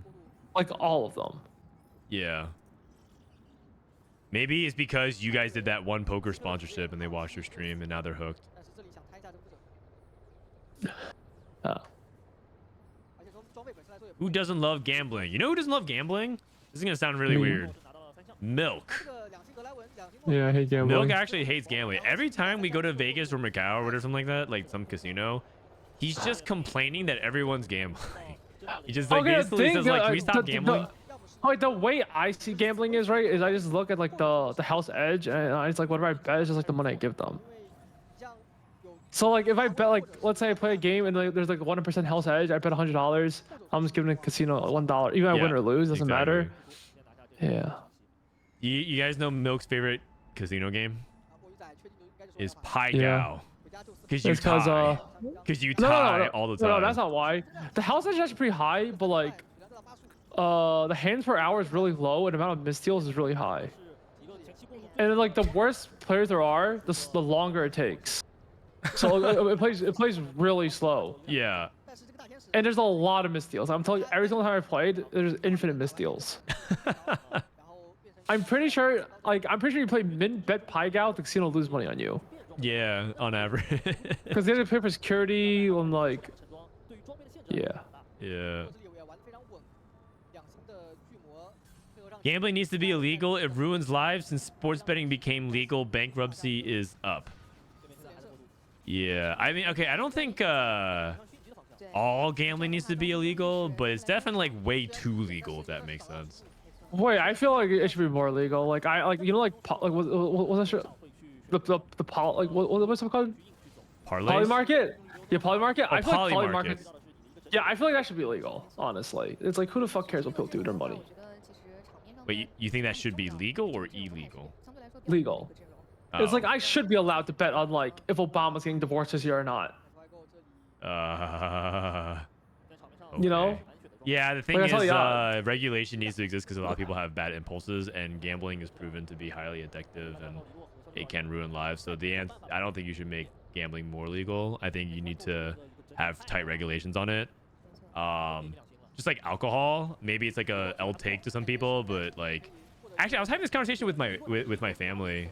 But if alcohol came out, like let's say alcohol was invented in like this year or this decade, It'd be illegal, yeah. it would be like actually super illegal and classified as like one of the worst kind of drugs that you can have. But yeah. I mean, I also think like fast food should be illegal. Fast food should be illegal, but gambling is okay. This guy just wants to shut down Okay, McDonald's. but the thing is that's just like you deciding. I don't know. Honestly, no, it should be illegal. It's just like okay. it should be more know what's there. At least gambling, right? You know what you're getting yourself into. You know what I mean? How about Like, how you know about what- when you, like- how about when McDonald's? Did you ever go to McDonald's when they had the Monopoly stickers on the fries so that you could like? Was that a win scam or something? prizes? I mean, it was a that a scam, scam? but also you can combine two of the favorite things: gambling and fast food. Two Okay, the good very thing- illegal activities. But at least gambling, you can like, you know the odds and you know what you're getting yourself into, right? Do But, like, you though? feel I like- feel like a lot of people are that they obfuscate that. Oh, I mean, the thing is, you can't like you know like that like I don't know. Remember like Asa worked at the FDA or something? He's just like they just make up the numbers pretty much. Yeah. I did not know that. This isn't three-way family? I don't think so. I think it's two-way family, but I don't know if there's a third player that's committed to it. Wait, what's it monitoring? Like, what's this guy playing? Poop. Oh no, not this guy. There wasn't there one more guy with like the family Bruiser? emblem. Yeah. Oh, the family. I thought family ambush. If you had family ambusher, I think you just play ambushers. But Oh, okay. because I think 5 ambushers are a really big spike for Smeech, so I think I end up playing that. Yeah, but like, wait, what was the last one? I don't remember. Well, isn't that like only one?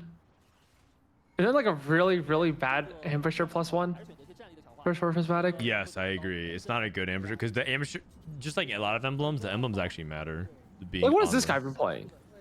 This dude? The quick trigger guy. Quick trigger bruiser? I have no clue.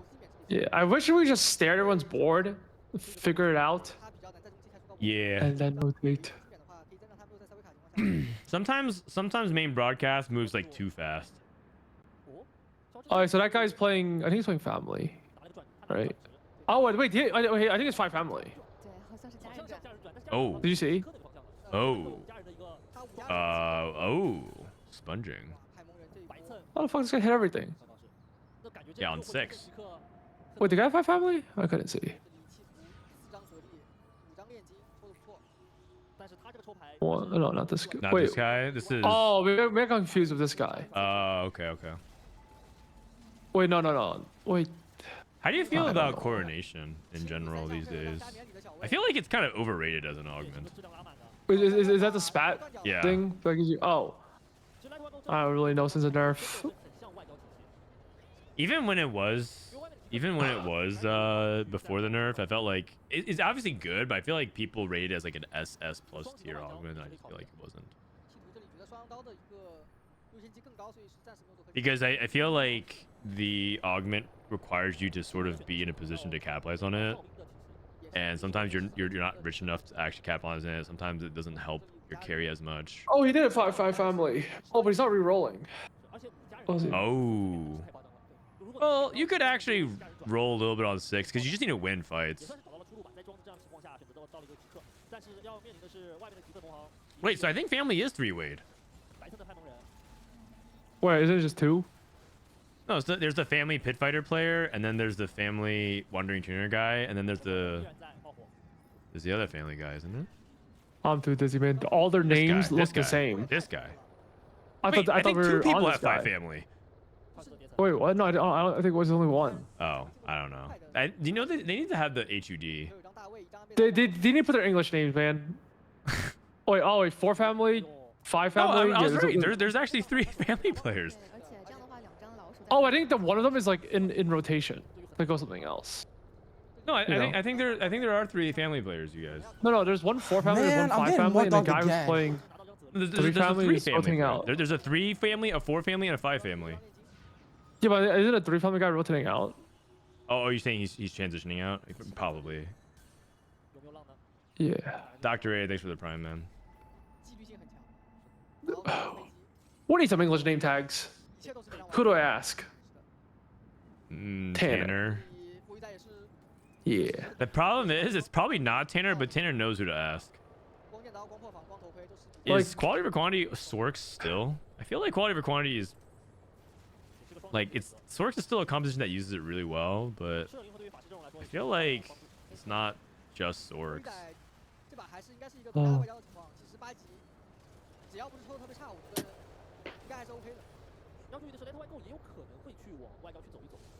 Okay, this guy is chilling. Can we appreciate a sub 3-digit heart rate? We finally found a player who isn't stressed beyond imagination. What's your heart rate right now? Right now? Yeah. I don't have my watch on. I can tell you in about a minute. It has to Oh, detect you my got heart mine's rate. also off. Fuck. Wait, what's your resting heart rate? Probably like my resting heart rate is on average updating. Man, I'm getting more dogged again. It just gives me a range. My resting heart rate is like 70 something. Wait, really? My heart rate right now is 68. I can actually pull it up on stream if you want. Oh. Wait. There's no way your resting heart rate's higher than your like heart rate now. No, I'm going with my heart rate right this second. I'm looking at it. Oh.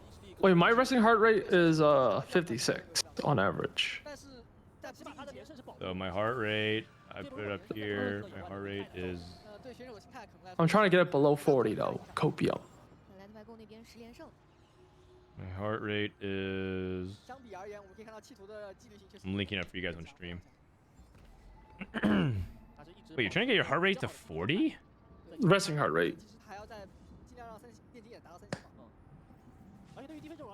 Okay, it'll update on stream if you're curious. My heart rate right now is 75.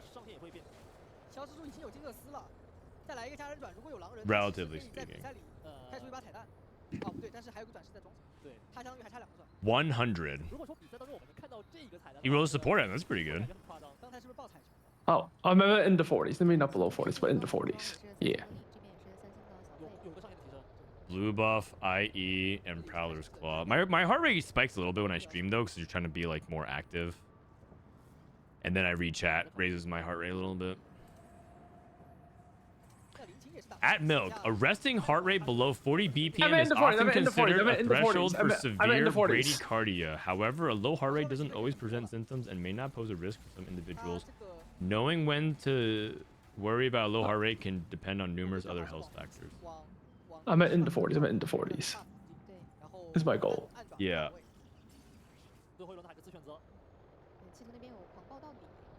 Professional athletes are close to 50 to 55. Yeah, but what about professional digital athletes? Family Jinx? Bottom left?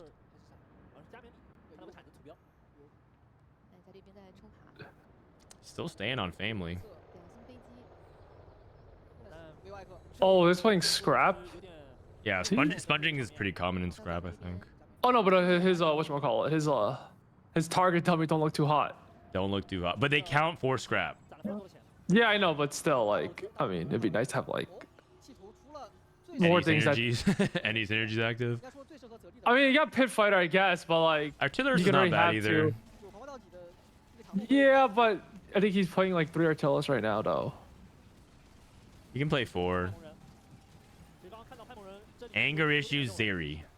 Wait, can you play 4? You can. You play Urgot Interest. Yeah, but then you don't play Elise and, you know, like, yeah, no. mean, I feel like you're playing like two like or like playing Yeah, Gargot yeah, for, yeah. like, You that.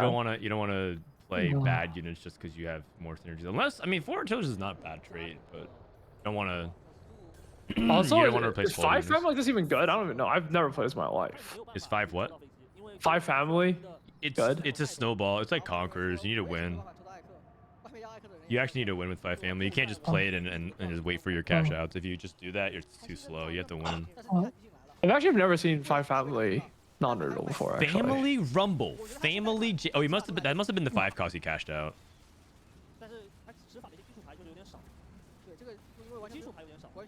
Why does 5 family Jinx with Shojin feels like she casts so slow? That's weird. Why is sponging good in scrap? Because the items you get counter to scrap shield.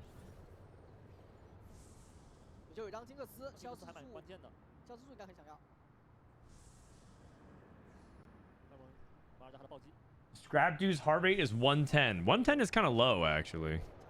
110 is kind of low. A lot of these players, their heart rates are in like the 120 to 160 range. There's a dude that yesterday who hit 160. It was crazy. Wait, what was SoJu's when he had it on for a little bit? Wait, Soju had it? Yeah, during one of the land. I don't remember which one. I think it'd be fun if that was like if that was just like a common thing for everyone to do in TFT. I think that would make it way more fun. It'd be really fun for the hate watchers. And there's literally a guy in chat whose username is rank 1 Soju hate watcher. Wait, I feel like I'm the number one SoJu hate watcher. No, you're not. I think Kiyun even outranks you. Oh, honestly, I feel like Q actually is like rooting for him to fail though. Yeah, Kiyun actually hate watches Soju. So I'm talking about the true hate watchers, not like the ones who like fake hate watch. They want him to do well. Like I feel like Kiyun actually hate watches him. Prowler's Claw Corky. Prowler's Claw Corky. That is a new one. Double JG Akali. This guy has CN Biss. It's back. CN Biss is back. CN Biss. They already built that on Crit Galio or something. They would go double JG Aurelian Soul back in set A when A Soul was a threat. No base stats. Like wasn't it bugged on something once? I remember they built double JG, but they just never knew. Deja. Yeah, I remember. Yeah. Oh. Center of the Universe. Twisted Fate 3. Oh. Big Psy. Spike of the heart rate.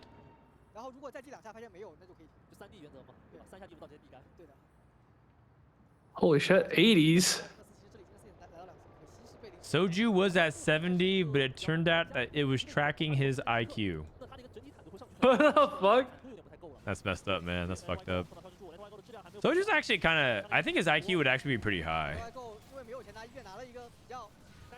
There's like a graphic that Milk... Was it Milk or someone else that was sharing around? There's like smart dumb and dumb smart. And then there's dumb dumb and smart smart. And then like people kept asking, and there was like a discussion in the group like who's the dumb smart and who's the smart dumb guy. Okay, the thing is, I feel like you don't know how like a real normie is until you've gone out to the real world.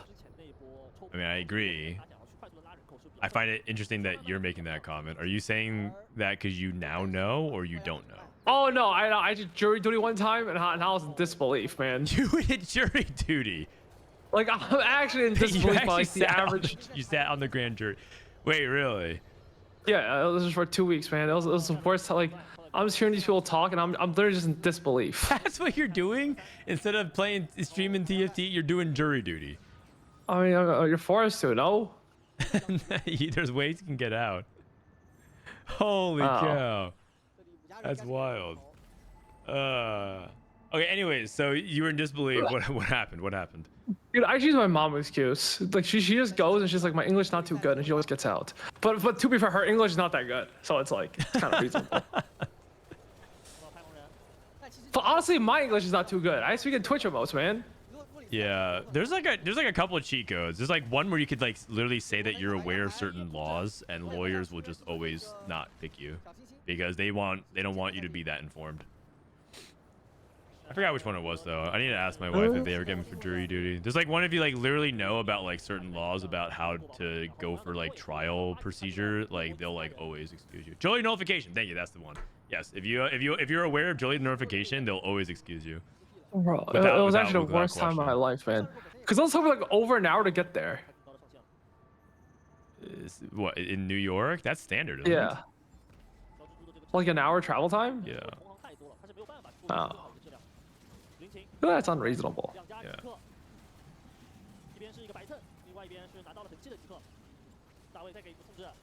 Okay. It looks like the sponging scrap guy with the fake wandering trainer is not 8th. That's pretty good. His wandering trainer is just nothing. Wait, what's the wandering trainer? Is it actually nothing?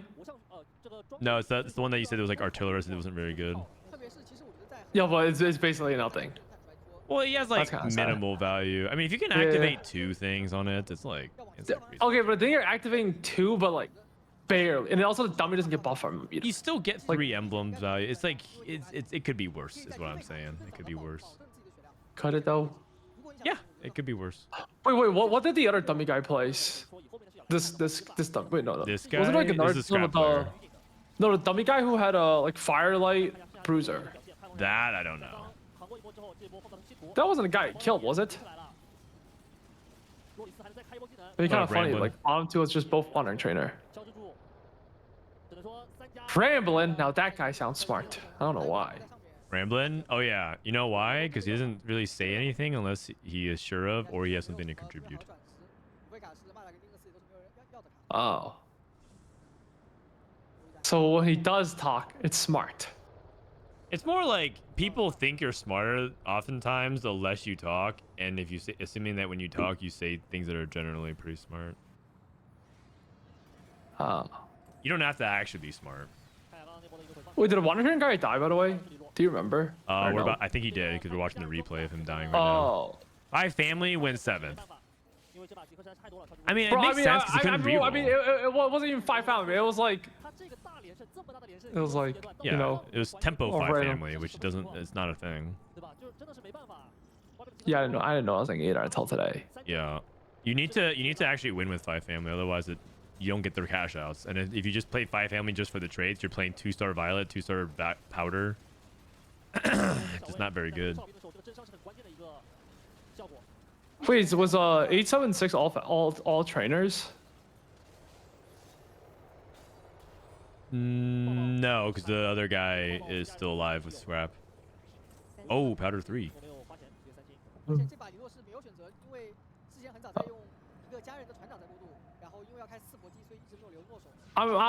pretty sure the guy went had to been the firelight bruiser. Oh wait, oh it's not. Wait, what? Oh, wait, you only play quick trigger? Oh, that's this guy. Oh. Okay. But isn't quick trigger augment like pretty bad as well? Which one? Quick striker +1. Prismatic. Oh, I think it gives you like does it give you like a IE on Nocturne? Or I think it's something else. You get BT.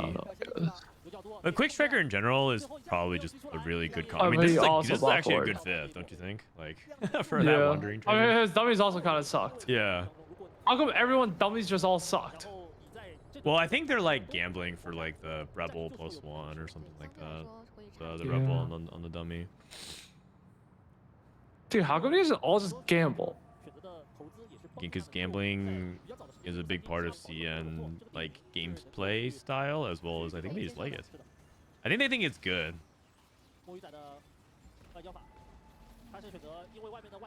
Also, maybe the mentality is that they have to high roll because they're playing for top 2 to advance to the finals. Yeah, but you're also trying not to go like that last. Yeah, because 7-8 eliminates you. Anger issues. You know what you could think about doing? Wait, he's playing double Twitch too. I was gonna say reforce so you can get utility items off of your support items, so you can get like Eternal Flame or a Cleaver. Holy! Now this is gaming. This guy's going double rats with anger issues. It doesn't look very good. Wait, it looks amazing. Oh.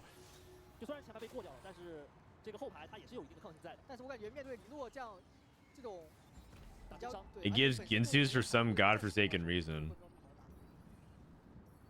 It's a 1-2 reroll, and this guy's dead for sure. I think if Quick Striker Prismatic gave a good item, it'd be too good. There's probably an item that is probably fine. Like maybe like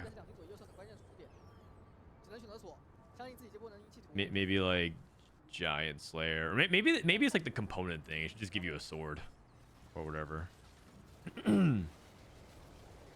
Dude, I don't know how everyone, like, how did everyone low roll their emblems? Well, I don't think family Ambusher is low roll. I think it's low roll that he was 3-way familied. Because family emblem is quite good. Well, okay, he wasn't actually very family. One guy was playing it for like his Corki opener, or his like, you know, Impisa. No, it was 3 people played family though, isn't it? No, only 2 did. Only 2 did. Well, either way, I think family plus 1's really good. So. Well, technically, only 1 person played family, because that guy Two just. people did. Well, technically, he didn't like only 1 person rerolled for it. That's not how the word technically works. Technically, 3 people played it. If you want to go by the word, what technically means. Okay, the thing is, like, you can't say that because then, like, I don't know, if you have the Sentinel as your opener, you can't say 4 people played Sentinel this game. You can if you want to be technical about it. Oh. I don't know about that one.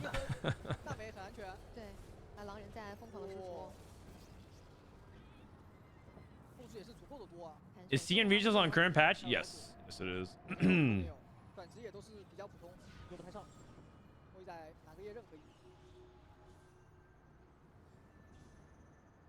This is why Milk doesn't like jury duty. Who No, likes it's just jury duty? I actually think liking jury duty is maybe a little bit of a red flag.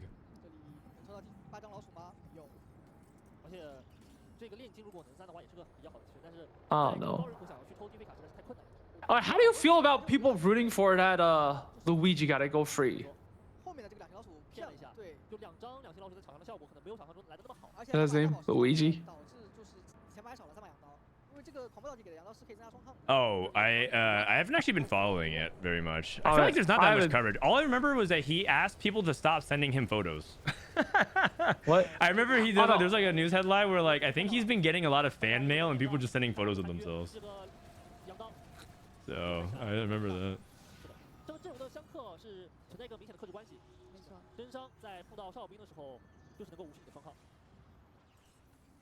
Okay, LeBlanc 2. I mean, I feel like this. I always feel like quality over quantity is not supposed to win the game. But with Wait, what does he even hit? What does he even hit LeBlanc too? He did. He has LeBlanc 2. Oh, but when? Because like just now. oh, was he like no LeBlanc 0 gold? I don't remember, but I know he basically he perfect zeroed just now.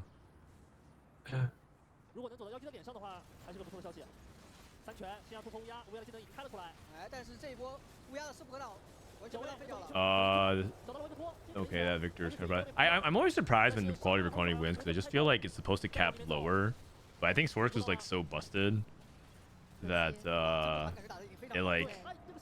it kept winning, and I was wondering post nerf it would still do the same. I mean, his augments are really good. He also has Blazing Soul, and he hit LeBlanc too. He actually kind of has like triple combat, and the other guy just has movable objects, so maybe. Also, family's not supposed to really win either, but I guess with family plus 1 you're supposed to win, so it's kind of interesting, the dynamic. Both of these comps are usually like aiming for like top 2, so I guess one of them was gonna win. You know, I've never seen win like ever. Jerry. Zeri? Well, on the A patch it won a lot, but. Like this patch, I see him played a lot, but I feel like he never wins. Yeah, I don't think Zeri wins very often. Oh, I look at the stats. Jerry's the 2nd lowest win rate champion in the game. What's the lowest win rate? I mean, it's Lux, but Lux is usually played when you didn't hit LeBlanc, so it's like, yeah, it's gonna be low. Because like, how do you even have like Lux on your board to begin with? You don't, you know? Yeah. Wait, he lost Bulky Buddy's value to try and dodge the Violet. Okay. That's probably worth if you can get on the right side, make sure Violet doesn't wrap on your LeBlanc. Oh, wait, what was that big? Was that GP? How did it just chunk our backline like that? But was it powder? Oh, powder? Was it powder? I didn't really see. Did it just swerve? Damn. LiLuo. This is the Set 6 World Champ on a lobby Macau. You know what's really funny? There's another player in Group A whose name is LiLuo. There's a third one now? No. There's a second guy who named himself after LiLuo. His name is LiLuo. Oh. It'd be But like isn't if there someone also called a guy- themselves Milk Jr. and they also made regionals. Oh, but isn't there another guy who's called like you know, it starts with L and like second name is like L? Lee something? Leo Lee. All right, Yeah, everyone's- I'm gonna make them do the Korean method and just have like one word English names. Thank you. Guys, I'm putting the Discord reactive so that way you guys know who it is. People asking who's talking right now. You know, I'm starting to think because you haven't streamed in a long time, people don't even know who you are. I mean, yeah. I mean, I don't know who I am. Oh. A little bit of an identity crisis, huh? Man, I'm getting more dogged again. All right, so I'm trying to change it. I want the names to be up. Let's see. Alignment. Name size 25 or something is good. Okay. This should be good. Reactive. Wait, that's not even that true because I played last set. Oh yeah, I think so, but there's some people that don't know who you are. Wait, I feel like if they're watching Yudo, the chances are pretty high. Yeah, but not everyone. You know, some people legitimately like only watch like 2 streamers. And so like some people legitimately only watch like Mortdog, and then Mortdog rates me a lot. So maybe they only know me and Mortdog. And they're like, oh, I don't know anyone else. I can see that. Yeah. There's also a lot of people who like only watch Soju if they ever watch TFT, so they don't know anybody else. Yeah. How come that's not working? Let's see. Discord avatar. Do I have Milk? Let me see. Can I change Milk's profile? Change Have you ever the updated ATL, man? No, like, I don't know how to refresh the wiki page. show all files. Oh. Pictures. Oh, I don't have pictures of Milk. Ah, whatever. This is good enough, I think. Wait, what time's our flight? Dude, my flight's at fucking 7:30 tomorrow.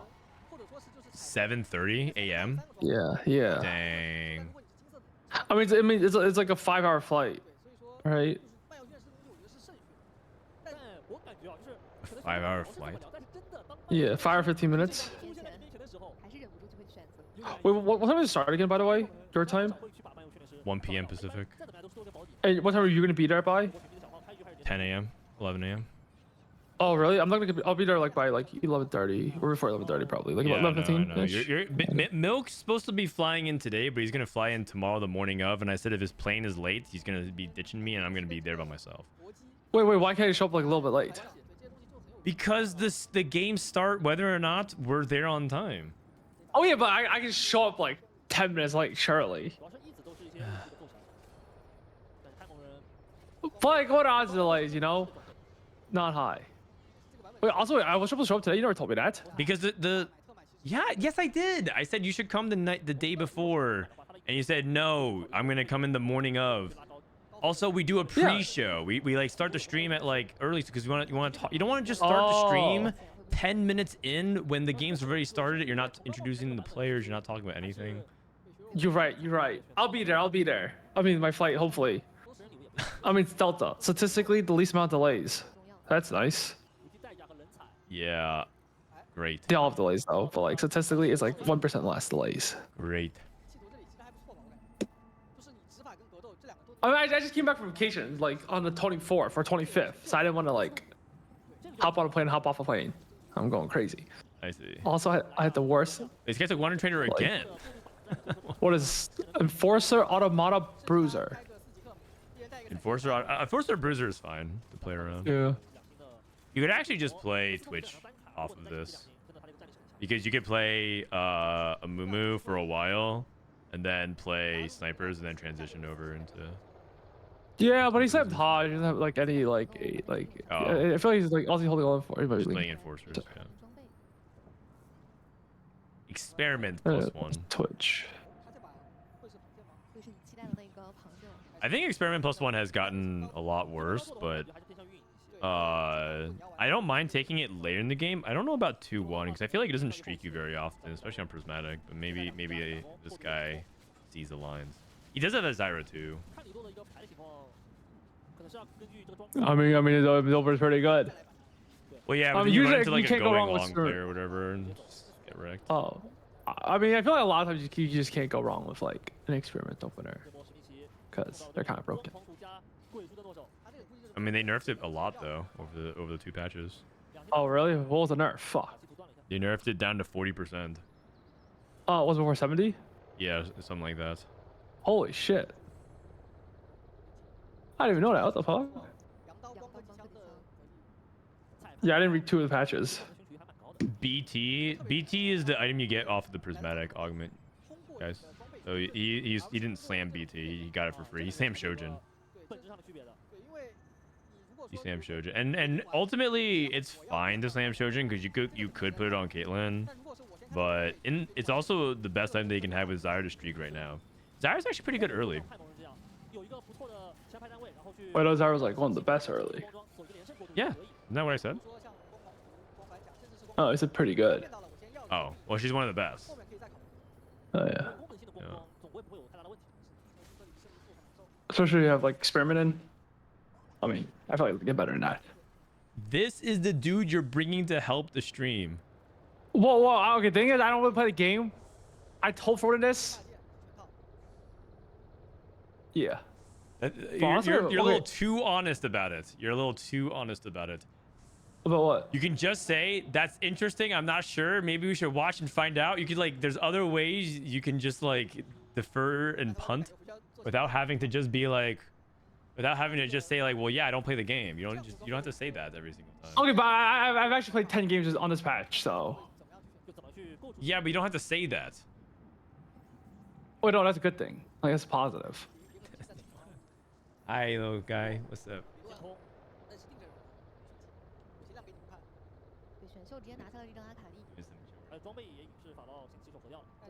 You're excited to hang out with Levi Milk? Oh yeah, I brought my earplugs, white noise machine, and melatonin. We have all of those things, but yeah, I'm glad you brought it. Oh. What are you guys up to? Yeah. All right. Is Milk Levi's godfather? No. Is it I Bryce? think Levi has a godfather. Does he? What even is a godfather? If like something happens to you, like they get legal custody? Sort of like an implied family member and somebody who would like take responsibility for the kid in like kind of an extreme scenario where like no one's around. It's Like, Michelle, but like Michelle's much more than a godmother. Yeah. How old is your baby? He is turning 10 months very soon. Next week, actually. Oh shit! When do babies speak their first word? Honestly, if your baby is smart, this is 9 to 12 months, so maybe I can teach him his first word. He already said his first word. Oh really? What was it? He said, a boba. Did he actually his first word? Yeah.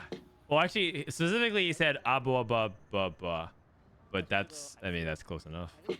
Oh man, I was hoping to teach him his first word. I thought you'd be proud. He's speaking your language. A Which you, boba. yeah, Honestly, that's exactly what he said. it could be worse. What saws are you giving him? He's eating pretty much like stuff off our plate. So we had carnitas the other night. Yeah, a little bit of that. We give him a little bit of our tortilla when we have like we just give him like small bits and pieces of everything. He eats rice. I mean, he's eating like everything, right? He hasn't had a reaction to anything for the most part. So we're just feeding him whatever we're eating. Do you ever take Radiant Shiv in this comp? I don't know this comp that much. Radiant Shiv in Quick Strikers? Quick Striker? Yes. Yeah. Isn't Radiant Shiv like the best prismatic for AP period? I'm pretty sure it is. I'm actually surprised if he doesn't slam this. Like, what else do you want? Radiant, like Radiant or Akali? I mean, I'm looking at stats for Akali. It's like the stats I say it's like one of the best. For the Radiant comp. Shiv? Yeah. Yeah. It's like the best best rating for every AP comp. I mean, it's going for Akali one, but like, there's actually really not that many Akali ones.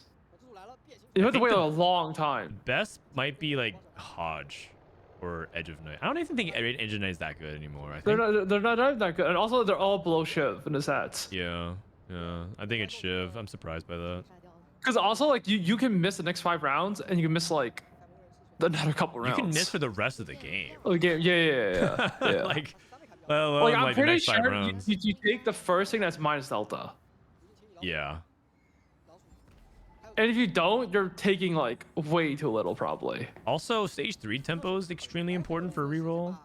He had Radiant Warmogs. That's Yeah, definitely not. good I enough. feel like that guy's actually true. I don't even play the game, but I feel like there's no way that can be right Agreed. because you just miss for literally forever. Agreed. That's LiLuo, set 6 world champ. That's the guy that won worlds over you. Oh, honestly, I was actually pretty good at 6. Kind of sad. I thought you told me that you thought that one of the best sets that you were at was set 9. Oh yeah, I was pretty good at set 2. Yeah. I was pretty good at last set. Dude, if I just played last set, fuck. If you just played last set, what do you mean? You did play last set. Oh no, but like, I really played during EWC and that's it. I feel like personally. Oh, you're saying if you like, pushed to your max potential. Yeah. Yeah, I mean you missed final lobby at Worlds by like 2 points or something, 1 point. Yeah. Unlucky.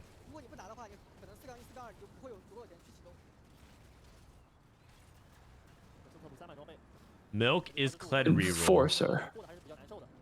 You know, it's actually kind of really funny that a lot of people's public perception of players are usually inverse to like what the actual reality is. A lot of people had this impression that Milk's a one trick when he hasn't one tricked in like years.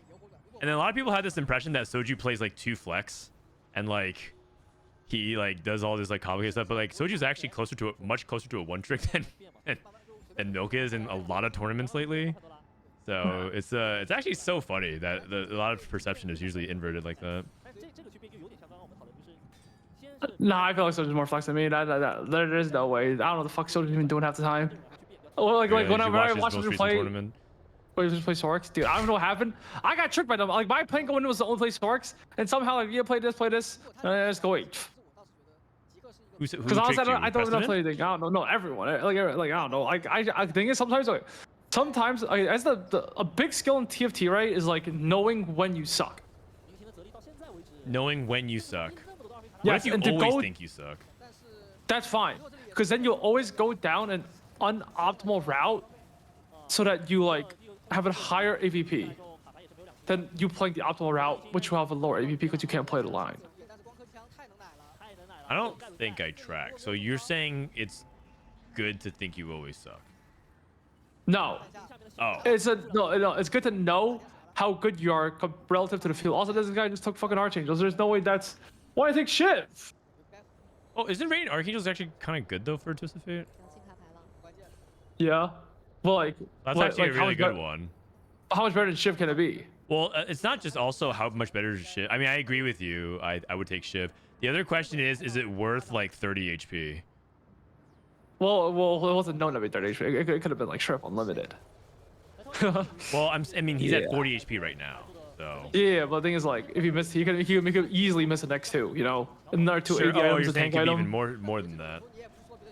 Yeah. But I'm saying based off the current spot he landed on, he would be in the 60s minimum, I think, if he's slammed Radiant Shift. But now he's at 40 HP, which is like very sus. Yeah.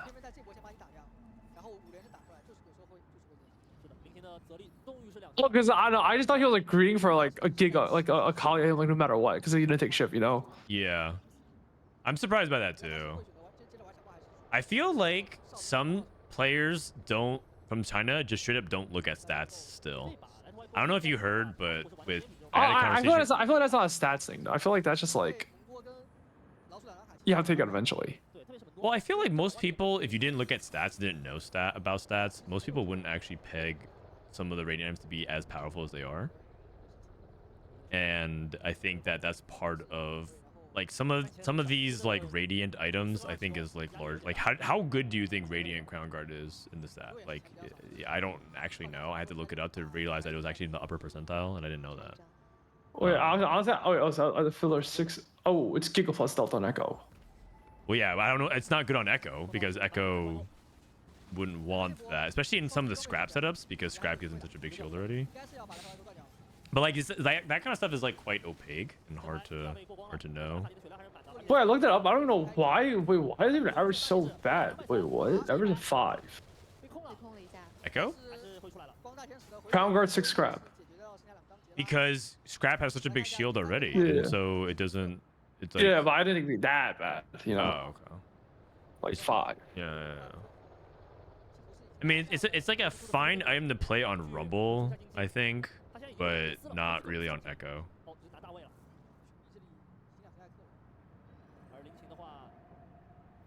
Anyways, I had a conversation with Tanner, and he was telling me about how like CN players have kind of acknowledged that they've fallen behind other regions, and that they had to drop the ego, and they have to look up stats, and they have to start study groups because they were doing neither. Did they have an ego to not look at stats? Yes, and also not have study groups. So that started in set 12, beginning of set 12. Who has an ego to not look at stats? A lot of CM players. Wait, but I was no. Like someone told me they're only on stats. Well, some players do, but a lot of players don't. Huh. In the past, that was like 6 months to a year ago, so they're changing that now. Huh. If they've done this well without that, surely they're going to rock it now. Well, yeah, but there's also like elements of it where maybe they're not as familiar looking at stats. Maybe they're not good working with people. You can get noob tricked very easily in TFT. Yeah. That's why I hate confident people in TFT who aren't like don't actually know about like the topic. Can you guys talk about the game? That's literally what we just did for the past 10 minutes. We talked about the value of radiant items. The game moves really fast, so when you hyper tunnel on one decision, it might sound like you're not talking about the game, but we actually have been talking about the game non-stop for 10 minutes.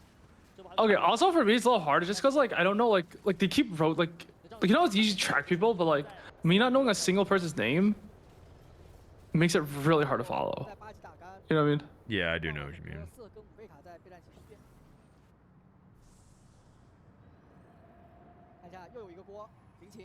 I look at what the item can do for me that game. I never look at stats. If you never look at stats, I think you cap yourself as a player personally. Because I think people might look at stats as like looking at it like a weakness, but this is probably the most profound thing clear TFT has ever told me. But because usually he has a lot of yap. But one of the things he said is that you can't play TFT by yourself. Or rather, if you do, you're gonna cap your growth potential. And playing with stats is like playing with other people, because other people's experiences will help shape and learn your learnings as well. And so stats are like another way for you to basically learn with others. And so if you never actually look at stats, you're basically going to only look at your games, and you can only have such a limited sample size, and you're also going to be extremely biased on your perspective. IE and Bessa with experiment and a BT. Dude, this guy actually okay. This is actually really interesting. If you look at his itemization for Twitch, it might look like the worst Twitch build of all time. It's not even that bad. But it's not even that bad. Yeah, exactly. It's not even that bad. It could be worse. Not really, but not really. Yeah. And it's actually an interesting confirmation of something about like that I've been wondering is, does Twitch items truly matter? Like, how important are Twitch's items really? Wait, what's his third augment, by the way? I can't even tell. Mutation survives. The one that sacrifices the center. Yeah.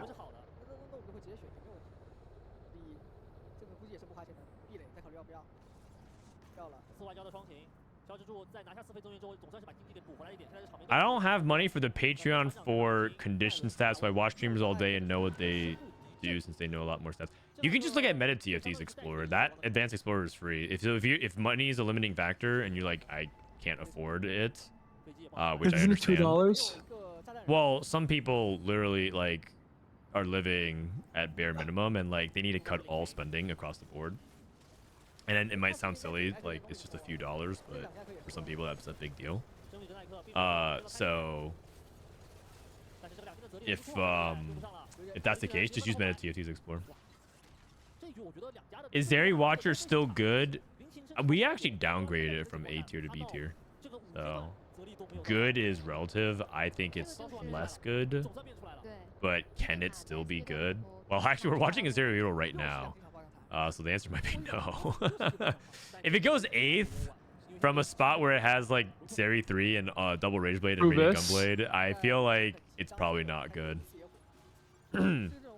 Also, I don't know. I personally just hate cows that have like such low win rates. What's considered a low win rate? I mean, it's the second lowest in the game. That's pretty bad. It's like 9%. Yeah, but I think in terms of numbers, what is actually low rate? But like, I guess sub 10%. The average base is the average baseline the average of 8, so 12.5. Is that actually the average win rate? I think the average win rate is actually a little higher than that. Because it's assuming that's a playable comp, and so it's beating comps that are just like kind of fake. So it's gonna. Oh, and there's more units being played. Yeah. And stuff. So I think the average win rate is like around 14%. If I. Oh, but usually do by comps though, no? Like comps, and that's a comp. Yeah. I think comps usually have like. Right, because they have a lot of overlapping data as well. I don't know, but like 10% is pretty low. I mean, second lowest in the game. There's not even 10% though. It's not even 10%. Yeah. I mean, usually anything below 10, I could consider. Okay, but below 10% is very low. Like, do you remember like Infernal Contract, the stats on that? That was like the get 100 gold, stay at cap at 7. Its win rate was like 7%. 1%. That's like in my opinion the lowest. It was 1. Huh? I know. I think it was straight 1. 1%? It was either 1% or 3%. I remember because I took it. Oh, right. You won with it at one game. Yeah, it was a straight at 1% win rate. I didn't know though, because like I didn't play the game at that time. I remember. It was actually like sub 1%, and I think you won a game, and I was like, that's crazy. You dragged up the average. Yeah, but I only took it because I didn't know the stats. yeah. But like when I first came out, I was like that low. But I guess like when it was bad, it was like 1%. No, when it first came out, it was decent. I don't know what happened. It was a reroll meta, I think. Oh no, I think when it first came out, like level 7 was different than the current level 7. Because I think when it was before inflation. Trist went 8th. Ouch. I mean, wait, what did he hit though? Like, cause he didn't have it like on stage 4. Tristana 3. I mean, oh, he didn't even have Tristana 3. Never mind. Oh, he's like still he's playing Ezreal. I've been seeing this more. I've been seeing more Tristana Ezreal duo. Oh, I have either one though. But yeah, he's stuck on 2 stars. What is Trist is short for Tristana? She's this little Yordle with a cannon. Oh, but okay, but I don't know if you remember, but like I'm pretty sure. What was that one called again, by the way? What? Infernal Contract? Infernal Contract. People used to take that on 7. I don't know if you remember. Yeah. Playing any comp, not just reroll comps. Do you remember? Because used to be able to roll in 7 before inflation.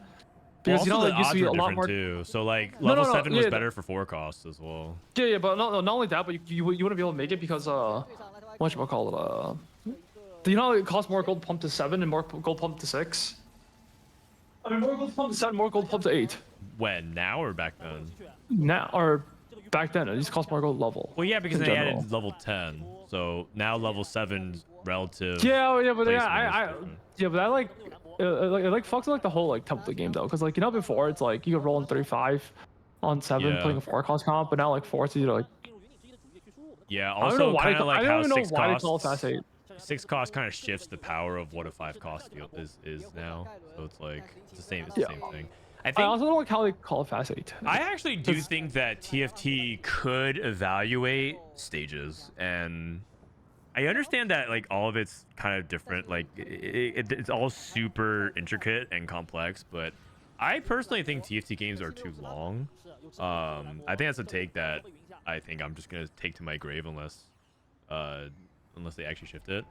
And I think Do you know how to make it shorter? Take a guess, Frodan. Take a guess.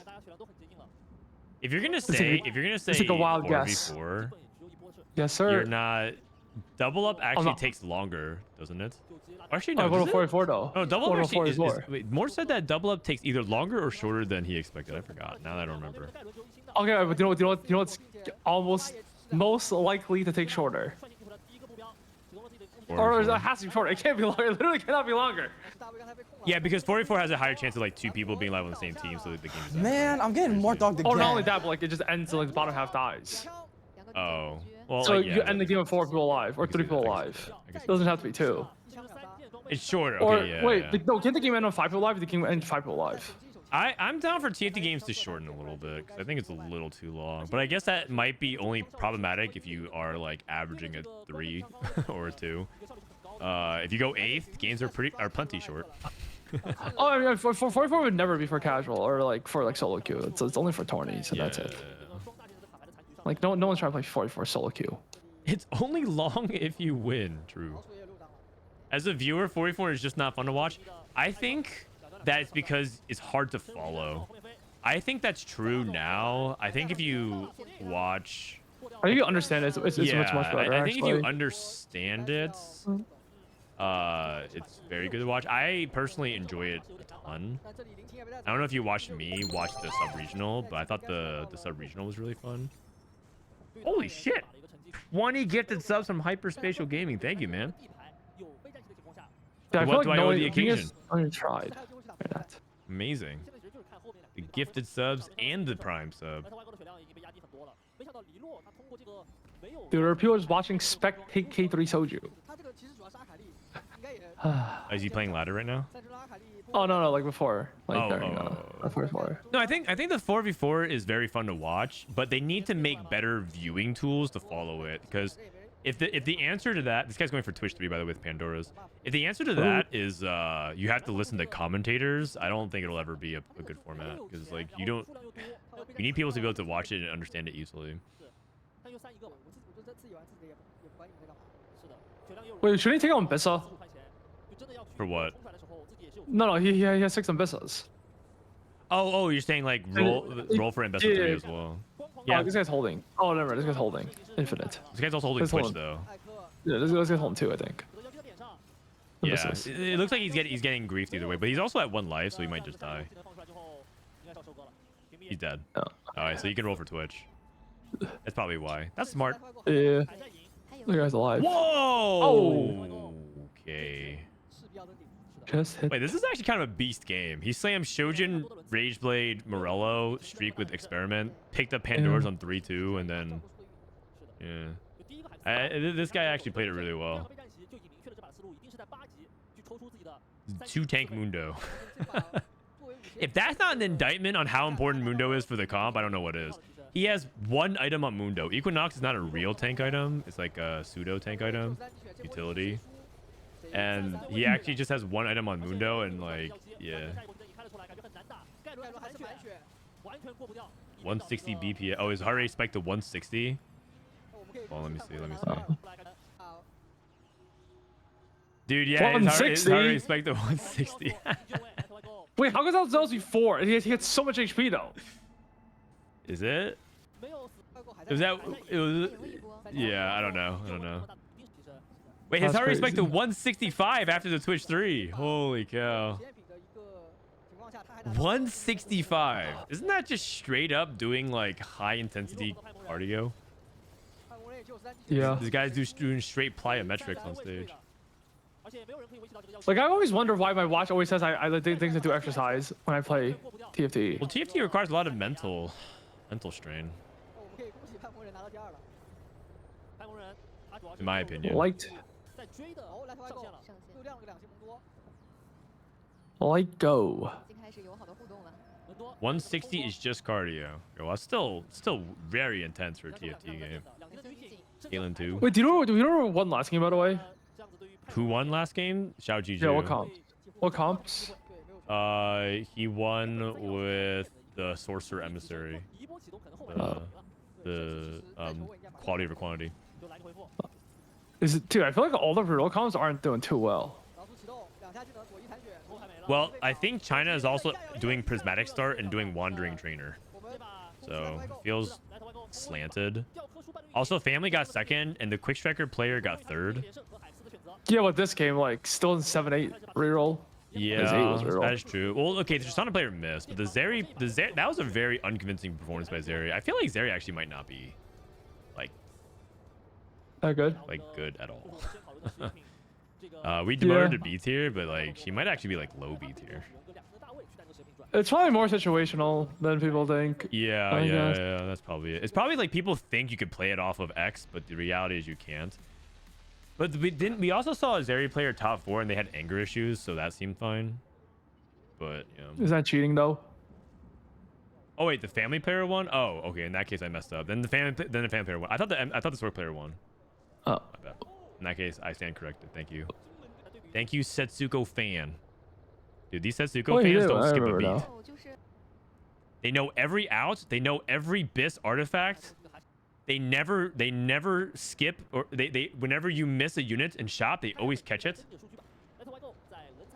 Bro, how do they make them pose? Like whenever they ask me to pose, I just leave. When's the last time they asked you to pose? Oh, we did The Vitality photo shoot. That was like last month. And you left? No, but I said no. Yeah. 17, 17, 17. That's pretty good. Wait. That makes it really exciting. How can a guy, the third place guy's not winning tiebreaker? I think it's. But yeah, you're right. Actually, what is? Because you know yesterday it was like AVP, and now today it's by wins. Like what? Maybe it's number of top 4s. What even is a tiebreaker? Because you know yesterday, yesterday some guy went 1-1-1 and had ties, but he didn't win the tiebreaker because his AVP was worse. How does that make sense? I don't know. Renew contract, and he said no. Wait, what? Yeah, it's just standard TFT players are just generally not very. Oh, it's this guy Shendu. This guy went 7-8, 1-1-1, and then tied for second and didn't win the tiebreaker. Yeah, I don't know how. What are the tiebreakers? Does someone in chat even know?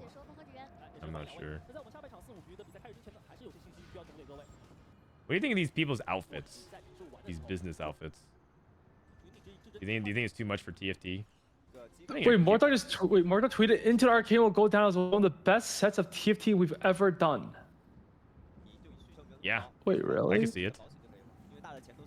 Can we do a segment where it's like? Yeah. Why don't we pull? Yeah, we are. I told you that. Did you hear about what segments we have planned? Okay, add one. Okay, I think this is the worst bounce set of all time.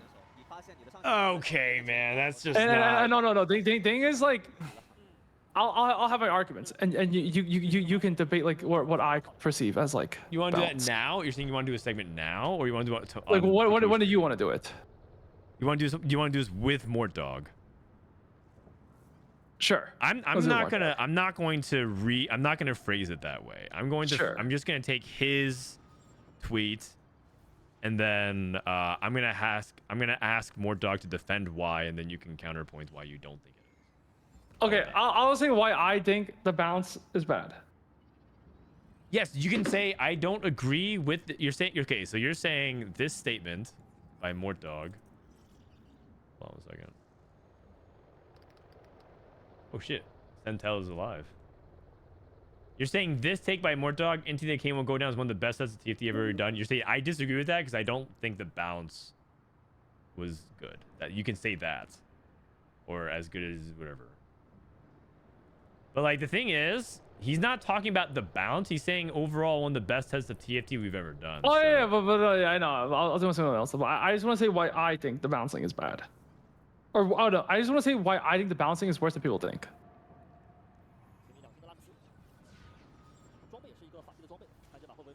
And that was back. Yeah, it is back.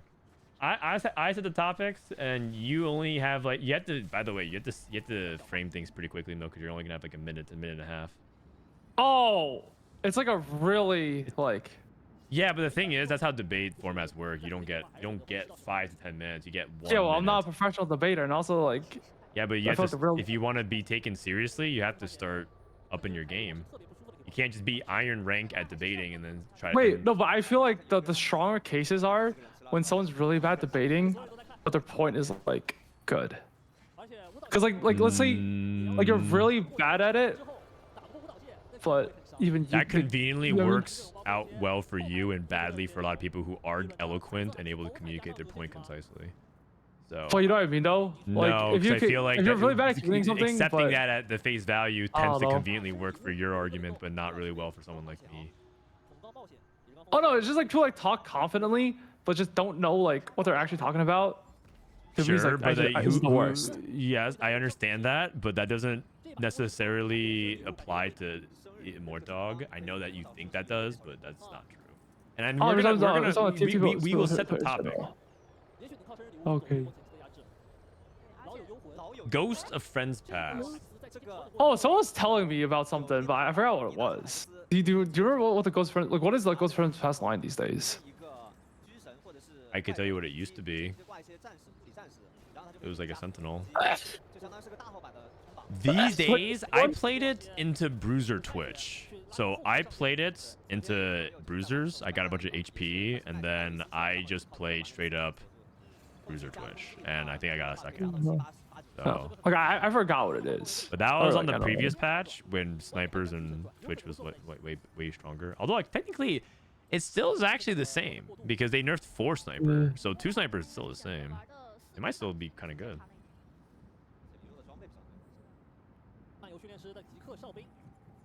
It's definitely not one of the best sets. The set traits aren't very coherent. 6 cost mechanic wasn't that fun. Also very frustrating and unfair. Lots of dead units, lots of dead traits, completely unbalanced augments. It was like a 5 out of 10 set. Holy cow. That's just like your opinion, man. I think the trait web this set is actually pretty good. I think it's pretty bad too, honestly.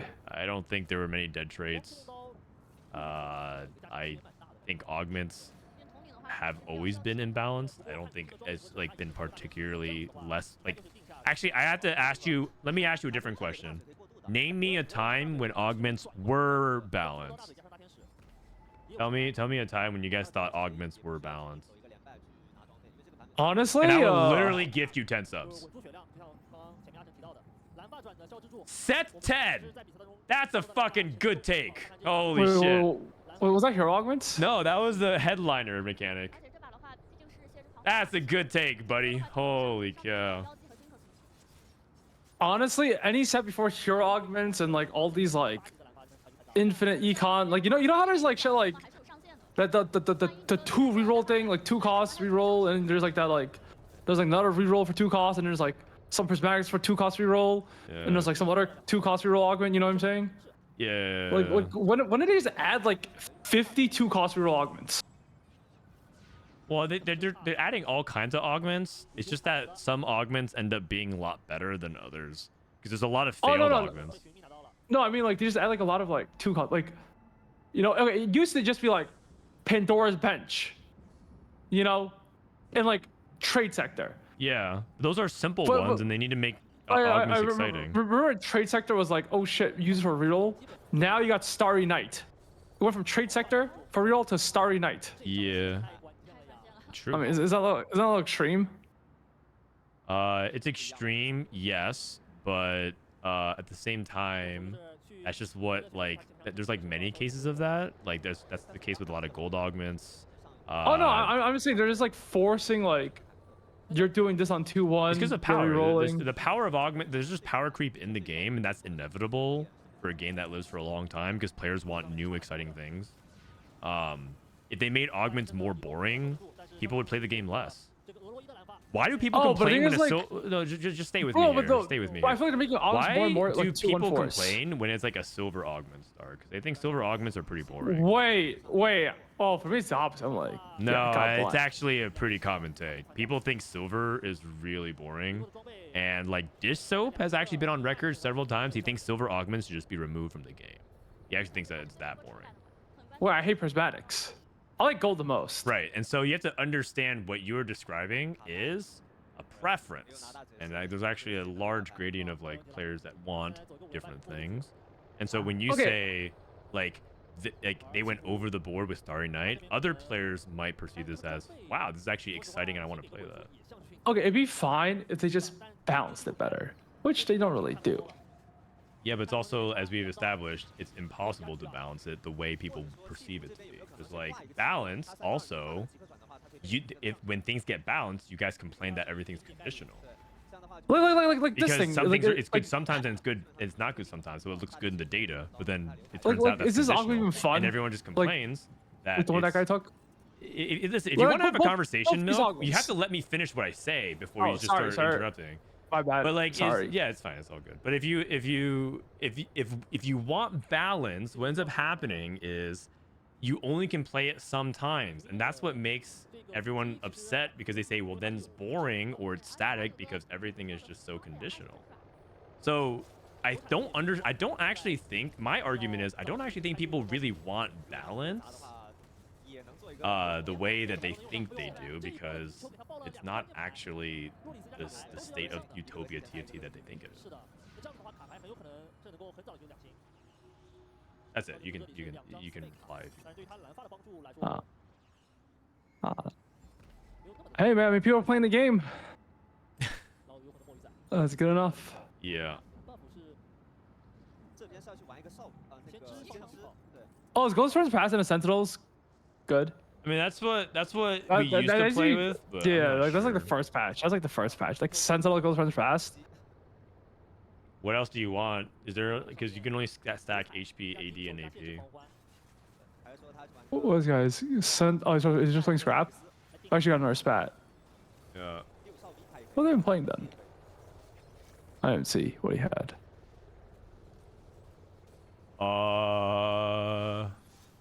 Maybe he's waiting for the +1 on the 3-2, and then he just makes whatever is Oh, open. yeah. I mean, you could hit scrap. Wait, do you have scrap in? I assume so. Yeah. We're also in game 4, so I think some players are just playing Hail Mary for top 2. So because they only play 5 games.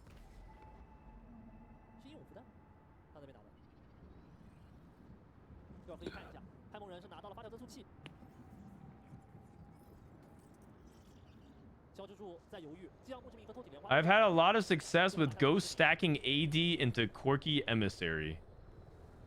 Quirky Emissary, I can see that. No, I remember like because HP is good for Garen. I can see that. What is this guy going? What? Who dupes? Yeah. All right, you have a really big dedicated hate watcher, and I feel the need to respond. I recognize Frodan is trying to help milk grow, but my god, this is painful and lowers quality and losing viewers for the co-stream tomorrow. I want to say one thing is that one aspect about my co-stream that I try to bring is that you can always get different kinds of perspectives. And if I wanted to always just maximize things for like viewership, I would approach it differently. I really value discourse. I value different personalities. I value different perspectives. And sometimes the people that I have on might not vibe with you, and I totally bless you to just skip that and come back for another time, because there's a lot of people that want to hear what someone like Milk says, because he's extremely honest, probably to a fault sometimes, but he's completely genuine, and he'll never say things because he is being disingenuous or misleading or even afraid. And I value that, and I think that should be reflective at times on the co-stream as well. But there's also room for very calm, methodical analysis Like, I love having Ramblin and Ramblin types on the stream as well, like Raimplosion and Ramblin, very even keeled. And I also like just having chaotic energy at times. It's just good. And I think stagnation comes when it's just formulaic and repetitive. And I also, it's another thing too is I think it's extremely rare to have a player of Milk's caliber on the co-stream for an extended period of time. Like, I'm not even exaggerating. This might be the last time we have someone as good at the game and as elite as Milk on the co-stream for an entire weekend. It's very, very rare to get someone around this caliber. It's basically around the same as having someone like Dissoap or Satsuko or Weijin for an entire weekend, and that's just never gonna happen. So it's like something that I feel like I must capitalize on because it might be the last time it ever happened.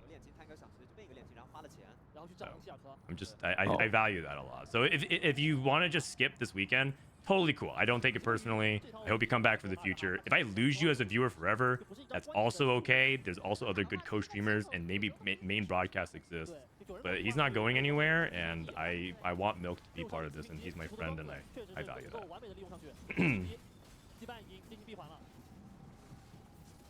I just want to set the record straight, because I know there's some people who are say I can't stand this, and I'm like, I totally get it.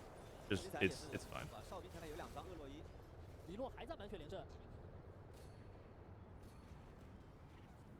This is how much Mortdog must feel when he gets hate message. Actually, I think it is quite similar.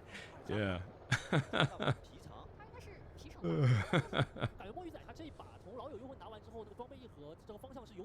I got a question. When I said this set is a 5 out of 10, but I got to ask for the theme, what makes this set better than set 9, 10, 11, 12? Let's talk about that between games. Let's finish out this game analysis, and we can talk about what makes this set better than some of the previous sets. But for now, let's oh, honestly, that's a much better topic, actually. Why this is better than the last few sets. I like that a lot more, actually. Yeah, that's good. We can talk about that, but let's talk about that while we're waiting for the next game to load. Snipers, guys. Oh, he's just playing Force Sniper into Watcher. This is the build that got nerfed. This is probably the best way to play Zeri, which is like I feel like it's still pretty good. Oh, honestly, I feel like if you remove 6 snipers from Jerry, I'm pretty sure his win rate would go down so much, because you know, like a lot of the win rate from Jerry is just like 6 snipers. Yeah. Yeah, it's in the 7% now, actually. It's in the 7%. Oh, so it went from like 9 to 7. Yeah, because the thing is, like, you know, a lot of times like the wins from snipers is from like six snipers, Jerry 2. Yeah. Yeah, so I feel like if you root 6 snipers, that roots like a lot, like 2% of the win, or like some of the win rate too, you know.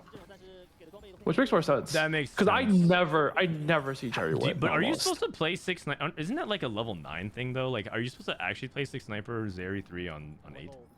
Oh no, I was talking about like whatchamacallit, like the Twitch snipers. And you have like 9. Oh, you level 9, 6 snipers. Yeah.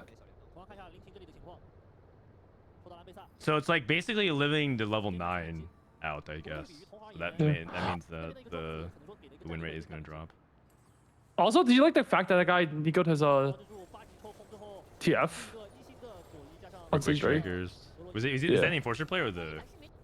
Oh no, the reroller. Like no. He Nico'd him really early. He had a. Oh yeah, I actually do. I actually think HP preservation matters like so much. Oh no, but he had a Kali pair and was TF pair. So it's like you get the bait to like roll slightly more. I think like he was like 30 something. You can like roll like a little bit more Nico, which I kind of like more. You do that. Actually, I remember you said that yesterday as well. You didn't like using Nico. You wanted to roll more. But that guy did roll 0 though. And now that was a spot like. Yeah. Remember, I feel like that was a completely different spot. Sure. I guess I'm just saying very it's different consistent with what you want. Because that guy was going for 3-star. That guy's like 1 off 3-star. This guy's 1 off like 2-star. And the gold is like pretty different spots. Yeah, his bench was full too. I could see it. Yeah, I think that sounds right actually. The more I think about it. Maybe he was just writing wave theory. Is the China wave theory actually something that they talk about, or is that just something that we have turned into a mountain from a molehill? It wouldn't surprise me if China players are like, this is not really a thing at all, but like in the West, everyone just keeps yapping about wave theory just for fun. Wave. The wave theory. The wave. So we have multiple Quick Striker players.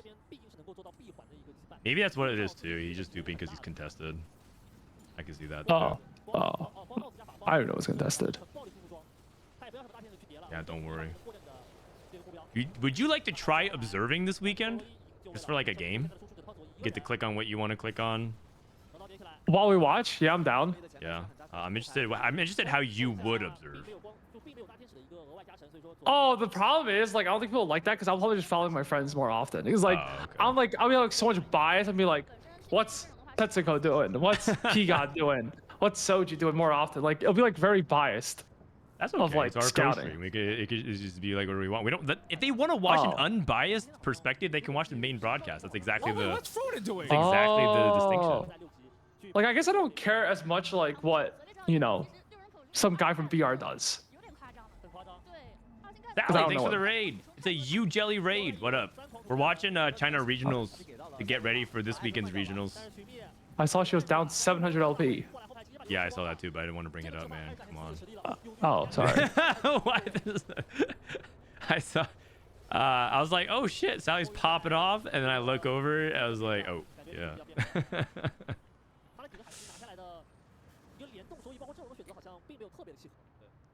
Yeah, I think heard it's she's fine to be coaching biased. I think it's Showtime. fine to be biased. Wait, Showtime regionals? Showtime? No. Wait, is he? Oh. No, he was not. He was not. Oh man, that guy's been like he's been pretty high ranked the last two sets out of Yeah, nowhere. I think the thing is he has pretty high peaks, but the problem is that in tournaments, I think he's getting day 1 and day 2 pretty often, so he needs to figure that out. But he definitely is doing well on ladder. Okay, I'm pretty sure there is like what Ghost of Friends past line.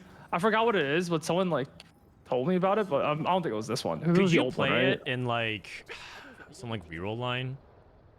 The thing about Ghost of Friends Past though is you're incentivized to push levels because the more units that die, the more stats you get.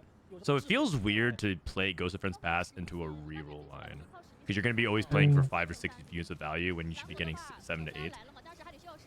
So I'm not entirely sure. So then the temple lines, what benefits the most off of HP? It's mainly infinite frontline scaling through like something like Sentinels or Bruisers, or you get like an overwhelming amount of offensive stats. But there's not many comps that really want that. So I'm trying to figure it out, but I'm not really getting close. Ambushers. So I guess the logic could be like maybe a level 7 reroll is a compromise for that. So you take like a good. Like maybe Quick Strikers could benefit off of that, but then Quick Strikers they don't really want the HP. I mean, my guess was Twitch, but you get my, I don't know. Jury's out on that one. Scrap. The problem with Scrap is that a lot of units would die and give you HP, and Scrap, the last stat they want is HP. The absolute last stat they want is HP. They want every other stat except for HP. They want durability, they want damage amp, they want crit, they want flat stats, they don't want HP. We don't know. I don't know, actually. Maybe there is some tech and it'll come out. That's why they private the scrims, you guys. That's why they don't have any scrims that are public. Right, I'm gonna close the door.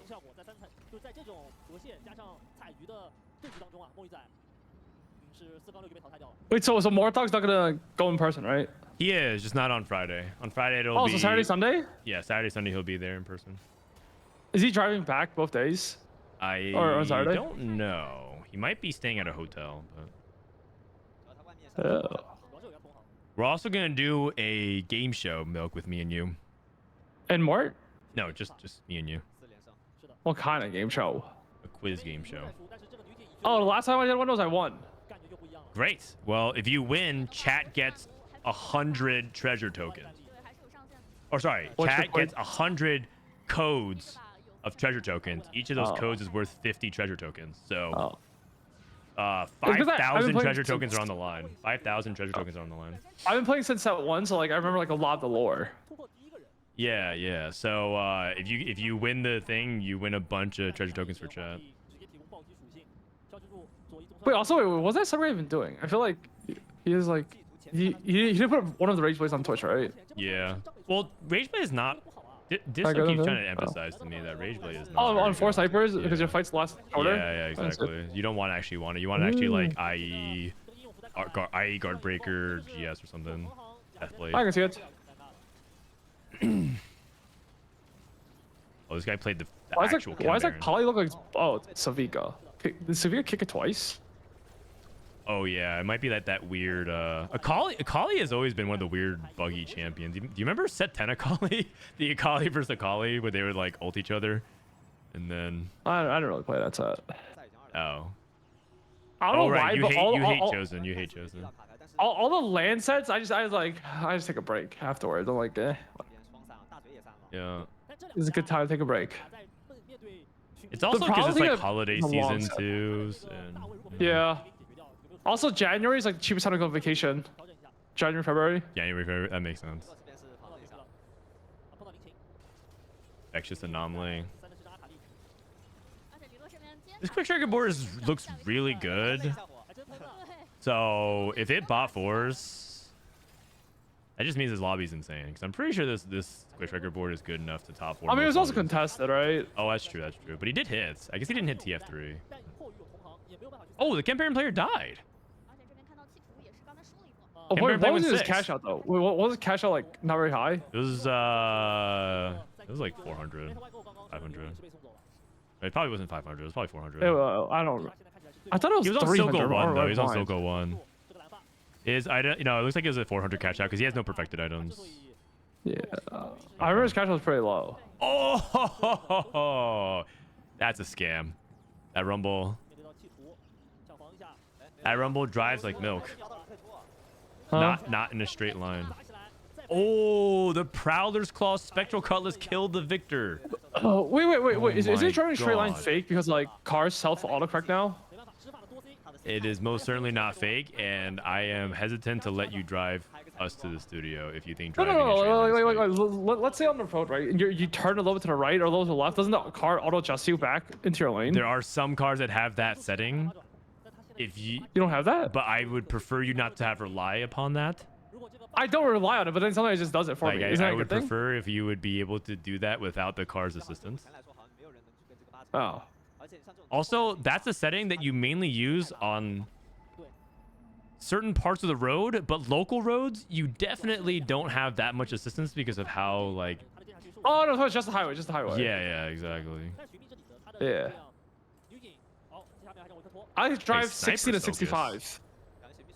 Sniper focus? Is that the artifact pick here? Do you see this artifact pick? What do you think? Oh. What's the pick here? Do you know that double spectral cutlass actually makes you stay in place? Yeah, I've seen that before. Yeah, you just stay in pace. Oh wait, he has no removers. No, you teleport out. Don't you teleport the dumb like later though? Oh wait, yeah. I think it actually like keeps you in place, and then you might teleport 8 seconds later. Yeah, it's like a cheat. It's like Yeah. a mid-fight backline thing. Yeah. Also, do you think 8 Enforcer is worth it, or would you rather play Victor and then 6 Enforcer with better synergies? Oh. That's another question I have. I don't know. It's entirely possible that like 8 Enforcer and 6 Enforcer is close enough that if you have high quality units like Victor, Mel, Warwick, you just play that and you just drop down to 6 Enforcer.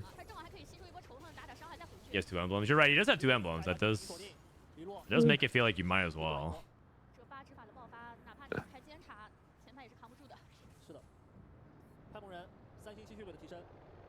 Sniper's Focus is for Caitlyn. Is Caitlyn good with Sniper's Focus? Probably. I just realized how well the rebel boards are doing. This guy's going for 10 Rebel, except he's at level 8. Cog Mao. Cog Zeri. Tactician's Crown. Tactician's Kitchen gave him a I just Watcher realized that this guy hit Jerry 3 rolling 8 when someone else was rolling it. Yeah. It reminds me of, like Syndra. When you just like roll for Syndra on 8. Your tempo was so good on 2-star, you just go to 8 and roll. Go for Syndra 3. Double spectral sounds insane. You position all on one side so the units walk over, and then when it goes 8 seconds, you go straight to the back line. I mean, assuming that the fight isn't over by then, because things happening whatever X seconds, like 8 to 10 seconds after the fight starts, is a pretty big deal. Like Viktor's stun timing, even just being off by 1 or 2 seconds, is a big deal. This guy's clumping for his redemption. Yeah. Wait. Oh, redemption diff. Genius mode. He comes near the redemption, so that way the redemption gives healing and damage reduction. Wait, So the why did crab the can't last kill guy it. do it yesterday instead of like trapping? Instead of trapping his Warwick. Maybe because Warwick's inconsistent with his positioning, but I don't know.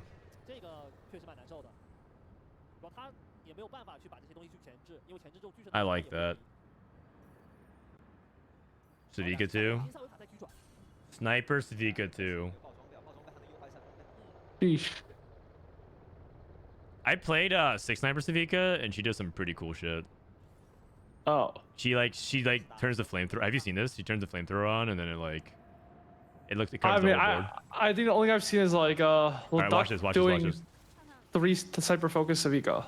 Oh, she punches. Never mind. It's less cool. When she punches, it's really troll. When she punches, it's really troll, but... Yeah, never mind. It's terrible. I did literally nothing. Oh, we won anyways, though. We won anyways. Oh, wait, unless... Malawi drain?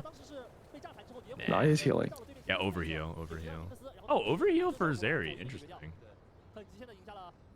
Huh. But when the flamethrower comes out, it's actually hype. It's actually so hype.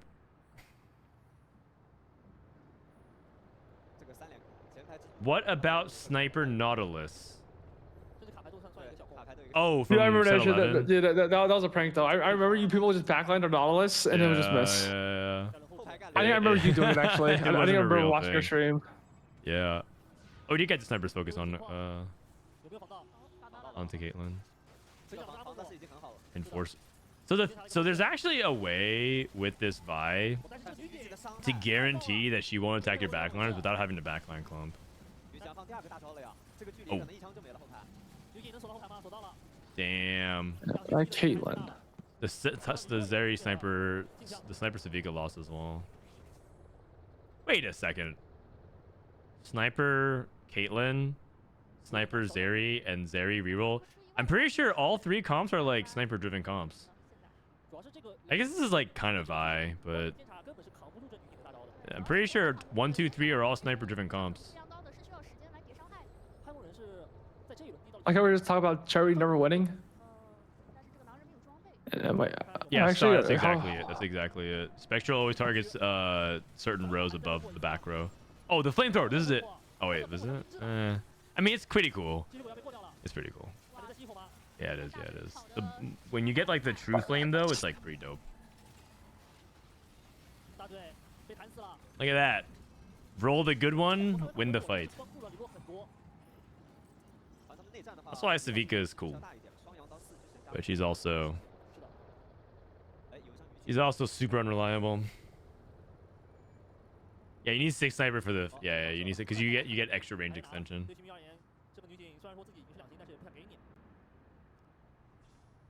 Yeah, the overheal is a really interesting tech here for Zeri, so that way it heals yourself. But the thing is, overheal doesn't heal your ally. The gunblade is supposed to keep like the front line alive, but it kind of works here. So something I never thought about. It's good tech. LiLuo.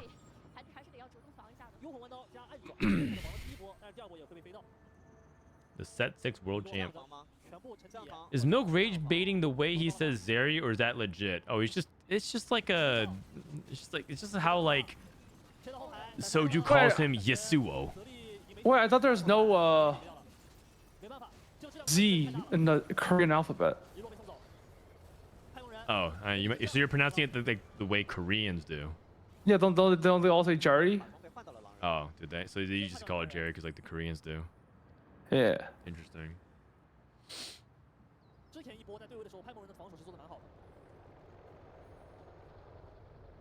He does have 4 Warmogs, but doesn't really need to heal his front line. That's also kind of true. Well, not but Man, I'm getting more dogged again. yeah, it's less important. Also, he's trying to position for the.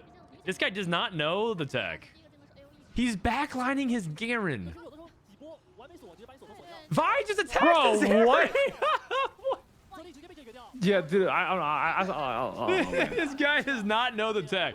This guy does not know the tech at all. Oh my god. I feel like it can't get worse than that. Yeah. Because even if you full comp, at least like, I don't know. It's like, Yeah. Well, also, what even is attack? Well, I know that wasn't attack. The tech is to position a unit above Zeri. I'll show it real quick on the Why does it always target the unit above? Correct. Oh, So, always? Yes. I didn't get it. Because I think Give they me- changed it give because me of 1 hacker minute. targeting back in the day. Let's say you have Zeri and you have a Mumu.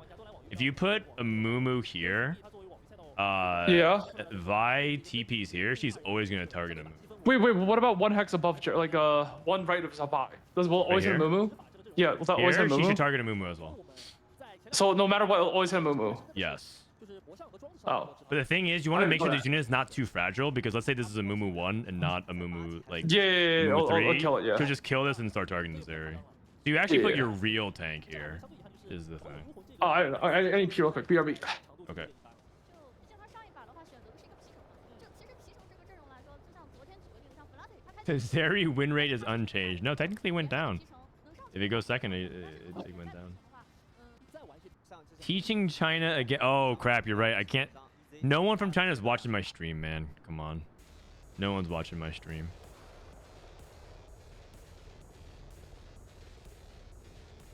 Can't you pull your front line back 1 and it's fine? Well, there's downsides to that, because if you decide to if you decide to pull your back line like all like back 1, then you play on a much more condensed field, because their entire front line can just walk up on you, and now all of a sudden you give them value. Like now Caitlyn does more damage in the enforcers and stuff like that. Back row, moving your front row back 1 is a pretty big deal for like a lot of things. If you don't believe me, remember there's a portal back in set 3 that literally made you play on 3 hex board. They like eliminated the front row or something like that, and they would make you 3 hex on both sides, and that just made it so that like some AoE champions were just so broken, Mech Garen in particular. But imagine playing, let's see, what's a big AoE? Imagine playing Mordekaiser on 3 hex boards. Imagine Elise on 3 hex boards. Imagine who's another big AoE? I guess Caitlyn. Rumble always hits a row though. Oh, I think you're talking about the flamethrower. Yeah. But anyways, 3, you want to be really careful. So just don't like, if you move everything back 1, it's a pretty big deal. Viktor's big AoE, true. Alright, this is the standings going to the final game.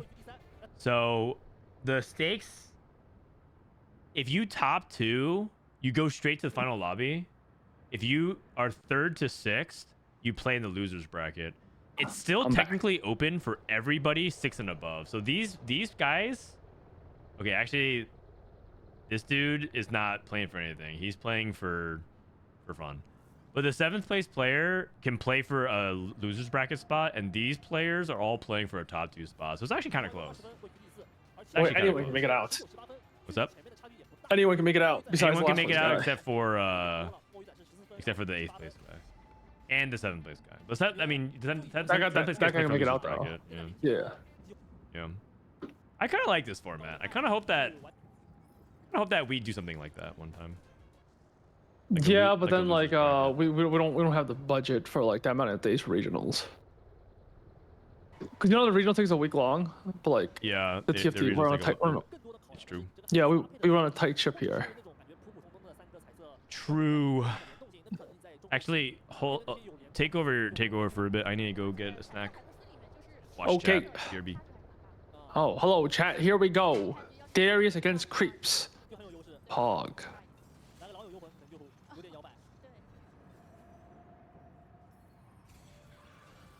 Is overhood good on ambushers, mid, or I mean healing can't be bad, but also I don't know what anything does. Do not ask me any questions because I don't play TFT. I actually been playing recently. Okay, after I get 10 more games in though, I'll know exactly what to do tomorrow.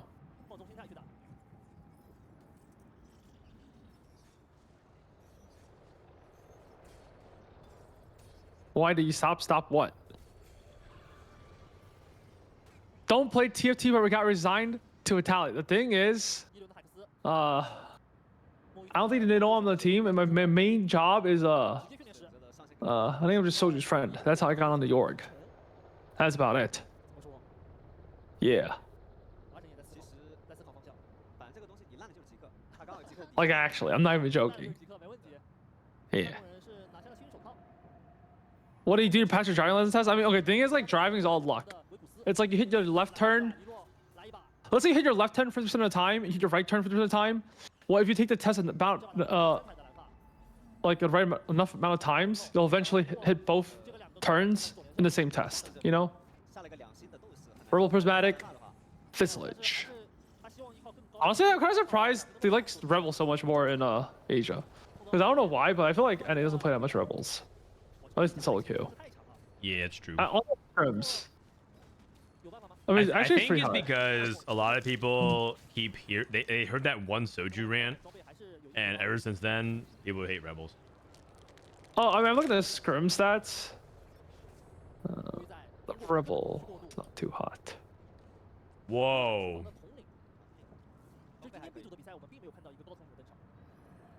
I guess that's pretty good. Leaking scrim? Wait, what? You said that it wasn't doing too hot in scrims. Oh, my bad. Wait, I just realized this is the wrong. This is the wrong shit. This was before V patch. Cow, how Which means- convenient. Yeah, okay. Let's go with that narrative. Not being serious. It's actually the wrong patch. Never mind. I'm an idiot. Yeah. There's too many Soju serious. rants. He had a pretty famous one where he just talked about how bad Rebels was, and that's like a fake comp. And because he kept saying like what it's like when you have Jinx versus not Jinx, and I think that like biased a lot of people's opinions. Flexible, quick striker. It's pretty good. Is it? Yeah, I think it means that you don't have to hit Investo to hit 4. You can hit 4 quick trigger on stage 3, and it'll like Oh. kind of make you hit really quickly. Honestly, this guy's a Kali 2, Morgana 2. Like, it's like a package. We're just gonna get the Rebel opener. It was not good here. I don't know Yeah, I what think it's this is a good. good Rebel opener. I think as long, like the only problem usually is your econ. If Oh, he hits- his econs aren't that bad. yeah. Wait, I feel his board is not that expensive. You just like you think it's expensive because like Kali 2, I'm assuming, but like you get you get a Kali from the box, right? So it's Yeah. like and the rest of the board's pretty cheap. Like, you know, Morgana 2 and the other guy 2. You know, it's like Agreed. he's chilling. Like, I feel like it's not that expensive at all. Yes. Wait, this admin is standing kind of close to him. Do you feel weird when people stand like right behind you when you're playing TFT? I do. I don't even mind people notice. watching, but like when someone's standing like right behind me, I feel like this weird pressure. Okay, the worst thing was the fucking Vegas LAN where you could just hear people commentating. Or not commenting, but like talking behind you. That's actually the worst. Because the headset's like not very good, so you just hear everything, which is like kind of awkward. So you had IRL backseating? Not really backseating, but like kind of like, yeah. But I honestly, hate how's it even watching. fair? Because like the thing is, couldn't like I just stay behind Soju and just like be like, hey yo, you know, like what's the difference? You're like some random guy. Or can you just like heckle someone to make them play worse? You can. But then like if you do that, like what's stopping someone from like coaching you someone from behind? Oh, I mean, that is all. It's true, except you can't really decipher the two very easily, and it's also distracting. Yeah, but like But sometimes you know, take in his headset fighting off and games, just, like, talk. people do that a lot. People just literally heckle people. To Well, make but them that's play different worse. though. Like that just like, you know, you're actively moving and like TFT you have time to think slowly every move, you know. Yeah. Sure. I would say that if we have people who actively heckle at lands and whatnot, people will complain about it. But I also think that's like an interesting dynamic Honestly, we should just hire hecklers. for the next land. Yeah. At Paris. You would pay for some people to fly out to Paris No, no, no, and heckle EU. no. With the vitality, we just like, you know, like there's they're based out of Paris anyways. we'll ask their employees just go around and start heckling the other players. You could. It actually would be pretty impactful as well. Just like yeah for nothing. Yeah, just talk really loud. And the thing is, you don't even have to heckle. You could just have them just talk really loudly next to double 61 and Wedge Jungler. Yeah, in French. So that's what I say. Yeah. No, they understand English. Just have them talk really loudly about like their favorite champions, and they just happen to be champions like in the shop. And so you just keep inserting thoughts into their brain adjacently, even though it's not.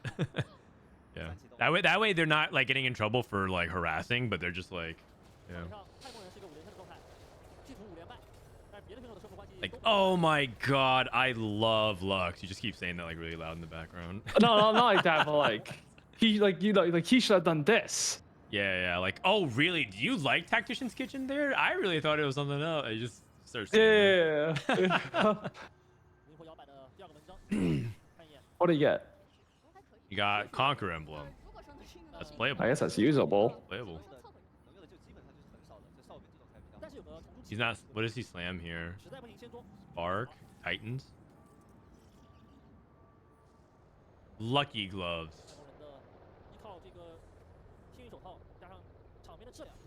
Lucky Gloves with no glove.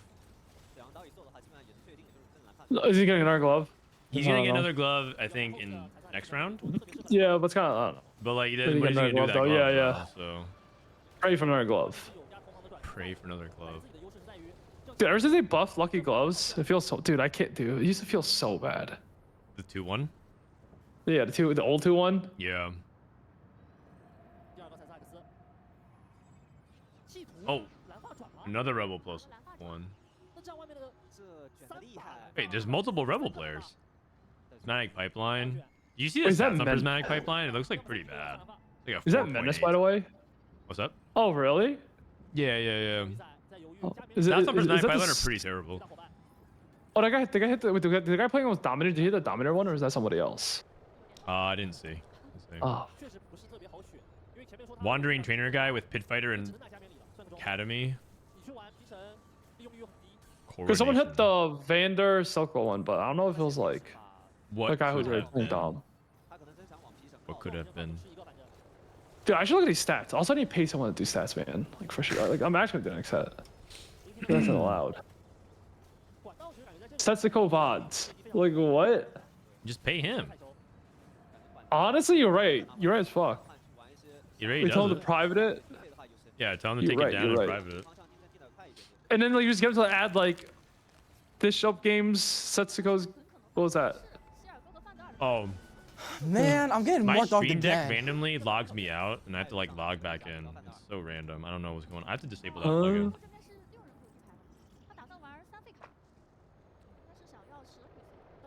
And so it's like restarting Oh. itself and trying to log back in. Wait, does this guy send it? He's at 9 gold. I think he sent it. Yeah, But I'm kind of surprised. That spot was already like pretty good or pretty stable. No, yeah, I agree. this guy who hit the augment. With Anima Visage Vander. I wonder how good that is, because he gets a bunch of scaling HP every time he casts. Oh, does he win this fight? Nice. Oh, Ishu, thank you for the tier 1. Why this guy roll? I mean, if you're close to hitting, you can roll. But the thing is, I don't know what he's gonna roll in for. I saw a spot. Right. Oh, he wasn't actually at 9 gold. Like he was Wait. like 20. He was on the bench. There are 3 Rebels players in this lobby? That can't be right. That's crazy to me. That can't be right. That's too many. That's too many Rebel players. That is way too many Rebel players. You all can't hit Alawi 2 and Jinx. I mean, he doesn't have Shred, so he probably goes Radiant Spark here, but I don't know if there's a better item. Maybe there's like something crazy, like maybe Zoe's best Radiant item is Radiant Rageblade on Rebels. Let me look Dude, it up. I feel like everyone has been like low rolling their like target dummies. Academy, Pit Fighter, Firelight. How do you even play that? Well, he's playing just Academy, which makes sense. If you want to play Pit Fighter Yeah. Firelight, you play Scrap. You just have Echo and GP. If it was, like, I feel like those are like for sure Oh. like AP of like Wait. above 4.5. This makes entirely too much sense. The best Radiant item in Rebels is Static Shiv. That makes a lot of sense. Static Shiv is probably just the best Radiant item in all these lines. Living Forge, Zonias for Mordekaiser, Snipers for Mordekaiser. Is Unending Despair good on anybody? It's good on Blitzcrank. Whatever it is, just don't take Blighting Jewel. I think this Blighting Jewel thing is pretty useless.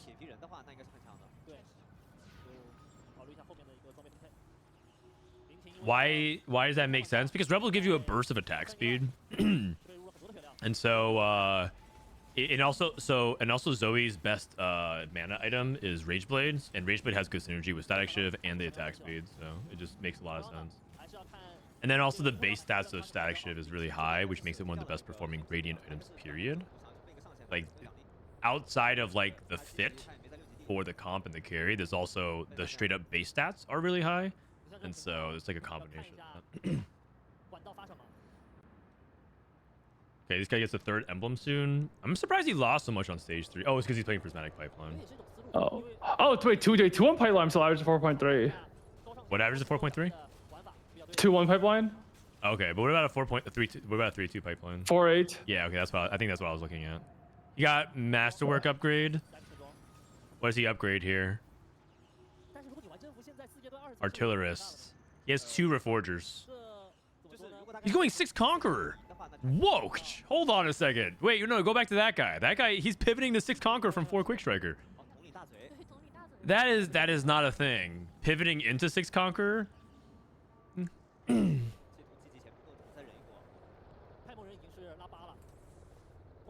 He's doing it. He made Radiant Sunfire. He's on Twist 1-star TF.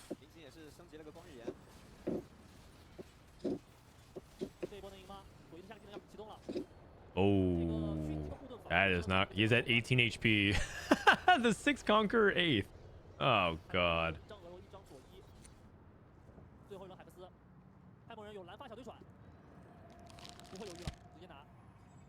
Okay. And the Rebel guy is going invested. straight to 9. Or one of them is. Oh, never mind. Oh god, invested roll to Was true gonna- 0. Oh, he Jinx. Jinx. Oh. And he has Alawi too. Wait, his spot's pretty good. You haven't seen Zoe out. True. Also, like, it's also invested like down, like, you know. It's also like not like that good. Best Masterwork upgrade for backline Swain. Wait, how do you capture the work one, by the way? I've never even taken that one before in my life.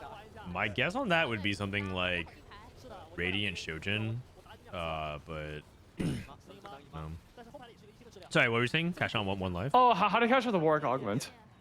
Oh, how? I have no idea. I've never cashed it out. I've taken it like 3 times in my life, and I don't think I've cashed it out like. Yeah, I've never taken that one before in my life either. I've never even seen someone cash it out, I think. I mean, basically the 35 way air damage? it's set up is you have to win 3 times, and it's just Is that hard. actually pretty hard?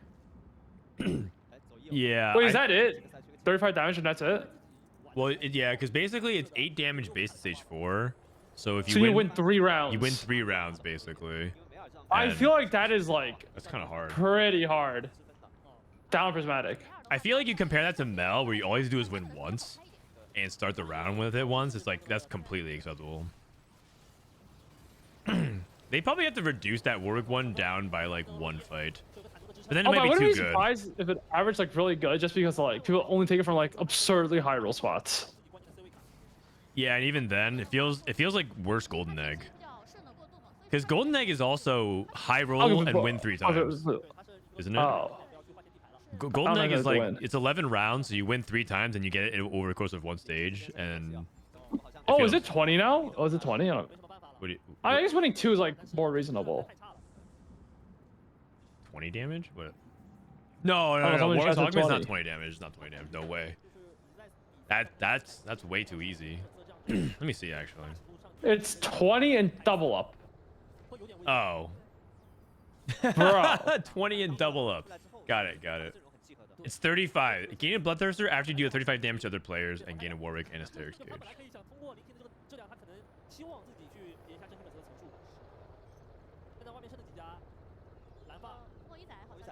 You can take in high roll experiment games. Yeah, okay, I can see it. High roll experiment. Yeah. Yeah, I can see it. Because then Warwick spikes your board so decisively. Yeah, that makes sense. Yeah, but I feel like to be high rolling like really hard. No. Yeah, and kind of it feels like you also have to have worse prismatic options as well. Like stuff that you really don't need. Like the item augments when you already have all your perfect items, and then let's say you have winning like 3 rounds for that is IE and Even Shroud, and they offer you Piercing Lotus. What's up? Oh no, it's hard. Rebels. Did Twisted Fate guy die already? Or the Conqueror guy? Yeah, the Conqueror guy's already dead. He pivots into 6 Conquer and dies before Anomaly. I mean, that's just the Conquer experience in a nutshell. Classic. So we have 2 Dom players, 3 Rebel players, a Scrap player. Yeah, he pivoted into Scrap, or was pivoting into Scrap. Wait, what was it? Oh. Yeah, that makes sense. So he plays Academy mid game to get to Scrap. I like that. The Scrap early game is so bad. Wait, he went Radiant. Oh, yeah, Radiant Rageblade. Oh, he won a round. Okay. Did he win 2 more? Yeah. Oh, the guy's fighting doesn't look too strong. Yeah, he's carrying Vex too. It can't be that good. He's carrying a Vex too. Won. We have but we also have like Rageblade Caitlyn. Not exactly a good duo carry ourselves. Oh, you guys. Oh no. I'm starting to think XiaoZhiZhu is out Jiju. That's actually yeah, you know what? So someone said 3 Rebels, 2 Dominators. Well, I'm honestly kind of surprised. Yeah, 3 Rebels, 2 Dominators, 1 Conqueror player, 1 Scrap player, plus 1 comp. I don't remember. Did you see the Kim and YBY update? Actually, I was gonna go through that for my morning Yap session, but we didn't get to it because my Yap session went too long. I opened every stream by talking about like news and random things for 20 minutes, 10, 15, 20 minutes. I was going to, because we did fantasy drafting and that took too long, so I was like, all right. Okay, do you know why? I don't know why, but I feel like these guys just all. Wait, why would? Oh, do you think that thing? It feels so awkward with gargoyles. Share your energy. Crown guard. Yeah, but share your energy is just so broken. Do you have a crown guard? Crown guard allowing 3rd row does not sound right. But, yeah. No, he also has gargoyles. It just feels so weird. Yeah. Crown I feel guards the value don't of play like 3rd row. Share your energy. This feels funny. Yeah. Scrap player took bronze for life as well, by the way. So I guess he's not actually playing true Scrap. Oh, yeah. I think he's playing. He's just playing flex. Bronze for life. You know what? You know what would actually be really cool, you guys? I actually think bronze for life would be a cool portal. Don't you think? If the portal said your traits active gives you more stats and encourages everyone just for that game to play bronze for life, I think that'd be a really interesting portal. You think that, but then it probably leans toward like less comps. Yeah, like emissaries would be strong, but that's every portal. Every portal leans to certain comps. Not as much though.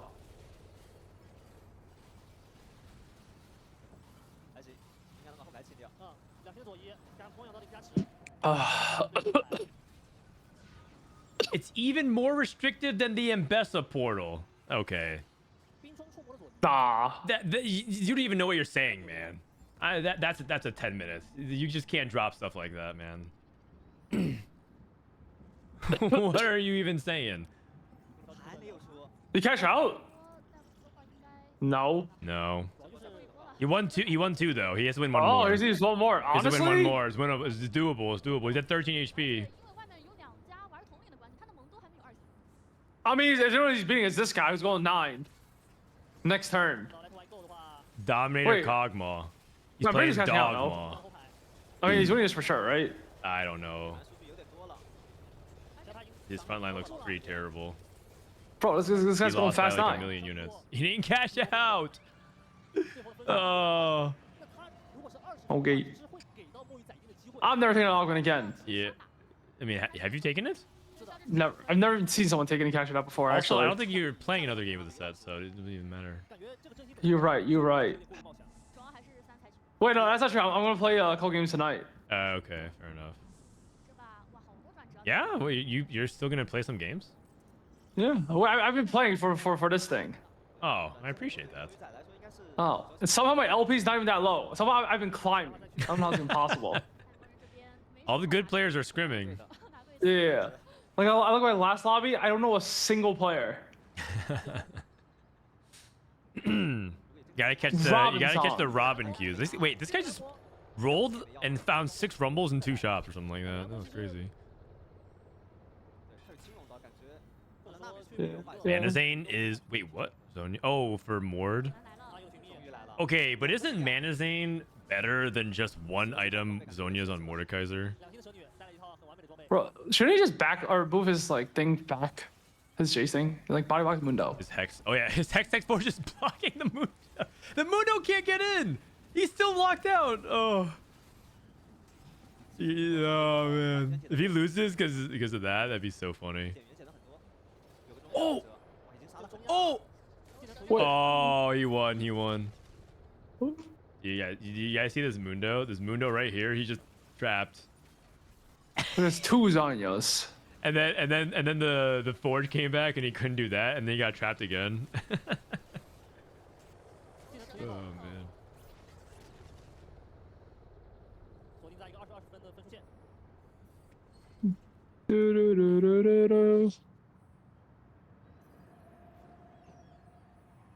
感觉最后选手们的分数会非常非常接近，因为现在前5名的选手除了墨鱼在， Man, this guy has so many traits. 去冲击我们的这个前2的。 Yeah. Emissary Corky.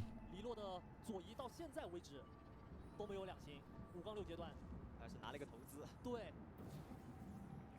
7 rebels, share your energy. 反正墨鱼仔，其实我们一开始会觉得， Well, you know, the way the units fan out though kind of makes it okay for the allow A with stone play. 但是他通过这首终身蝗虫也是有一个非常好的 Loses anyways though, stuck on level 8. 前面基本上看着都是很痛苦，然后这个中中黄铜来了之后， Bronze for life. 凭借着自己的基本功，拼了个很好的羁绊。 You know, I think I realized I'm too old for bronze for life. 你能不能在结合 I take bronze for life and I get so dizzy. 黄铜的一个情况下去拼 And I should just play bronze for life into Corky. And just play it easy mode. 92块钱，他在等什么？哦，贪啊，玩到。 This guy's 92 gold. 就血量多，就是有 Oh. Light Yu-Gi-Oh! He's going for the win. If he wins, he's at 20 points. If he goes first, 20, 22. 是的，因为莱特万多的分数是20分，就他对 Well, I kind of forgot like everyone's playing for like. Yeah, for placements. You know. 区别不是特别大。 Actually, the Oh, it's a guy win. who went 7th, XiaoZhiZhu, he took the Warwick augment and died in 7th. And I think he thought his placement might have been safe. Because the only guy that can send him out of the loser's bracket is the guy at 14 points in 3rd place, streaking. And if that guy gets a 3rd, he ties. So if that guy took the Warwick augment and got eliminated from regionals from that, that would be a legendary moment. Like imagine like staking your regional spot on Warwick's here, the Warwick augments on 4-2, and then not cashing out and then losing your spot in regionals because of that. 质量上的差距让黎洛止步于此。Oh, he lost. It's close. Why do you frontline Corky? To get value off of shields. And he'll take a little bit of damage and also cast a little faster. And he also how many flies traits back. does this guy have? How many what? 应该是 He has infinite traits. Because he has a fawn plus Oh, yeah, coordination three plus thing. wandering plus bronze for life. Yeah. Dude, this guy's gaming. 他这一波是拉走，但是 If he gets a third, he ties for the losers bracket. 羁绊应该是已经拼得差不多了。 Any favorite underdogs for America regionals? Yeah, there's this guy who I hope does well. And I think what's he's a kind of an favorite underdog. underdog I you think mean? he goes by K3ZhiZhu. What's up? Wait, is this such above the field though? So how's that underdog? I feel like an underdog is someone that's like worse than the field. Well, it was a joke, but Oh. wait, didn't it make LeBlanc too? That can't be right. 也难骂上。 You're telling me this guy would rather not have LeBlanc because he wants to roll for Mordekaiser too? I think LeBlanc 2 is still pretty good, even though you're playing Doms. Wouldn't you just move Dominator Emblem from Mouse to LeBlanc?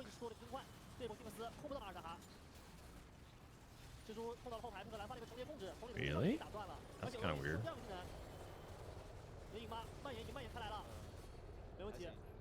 What time is regionals tomorrow? There's a timer in the top right. Oh wait, what's Frodan doing? That should help you. Another Rebel Emblem? Is that more too? That's more too. Pink cost for the raid, and it's more too with the Nashers. Oh. Maybe I'm undervaluing Malzahar with Dominators. Maybe this guy's a complete animal, and this guy just knows the tech. Actually, can you look it up, Milk? Look what up? Can you look up 6 Dominator Emblem on Malzahar? Like, how good is it? I mean, it has to be pretty high, but like, is it like shouldn't compare? Yeah, to, but like other compared to like playing around LeBlanc or something. stuff? 6 Dom emblem. 两星杰斯都没有位置。 Because this guy's playing around Dominator LeBlanc, and then we have. I a mean, Dominator. LeBlanc is higher. Than his stats, I think. So I don't know what that guy was doing then. Oh no. Malzahar's higher. Malzahar's higher. Oh, okay. By Okay. 0.4. Oh, that's a lot. But honestly, I feel like people only 0.04. I mean, but I feel like people only play on Malzo more so when it's like a 2-star. So let me just see 2-star both of them. Okay, so it's very close. 2.66 LeBlanc. Dude, that guy I mean, missed by sounds 1 like point. 这边应该是6费。 Sounds like LeBlanc's higher actually. But he also didn't have a main carry, right? At all, because Yeah. he doesn't have Maybe Silco it's like somehow. 2 minus. I don't know. Because he doesn't have a Silco too. Yeah, that's true.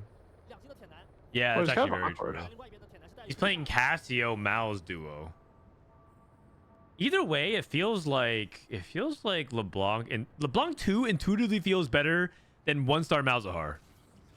Even though you're playing Blitzcrank, like I just feel like I'd rather have 3-item LeBlanc 2 with Dominant Emblem over Malzahar 1.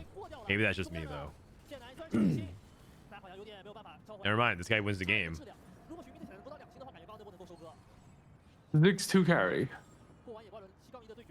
He's playing Ziggs 2, Casio 2, Mouse. Maybe it's just Blazing Soul. Blazing Soul is just that busted. It could be. 两星肯定上限高一点。 It could be that Blazing Soul is just that good. Also, isn't Manazane way better in this matchup than Zonya's? The Dominator Mirror? Maybe. On a mouse, on a Mord 1. On a Mord 2 with actual 3 items though, maybe a different story. LeBlanc 2. Do traits crit? Not inherently, unless it says like... Oh, does he hit Silco too? Oh, nice. From out of nowhere. You think we should see others players' shops in the future? What does that mean? I don't know what that means. I guess you're able to like press the button and look at like how many rolls it takes for them to hit a certain unit. 中亚在这边 Probably not. That actually really encourages stream sniping.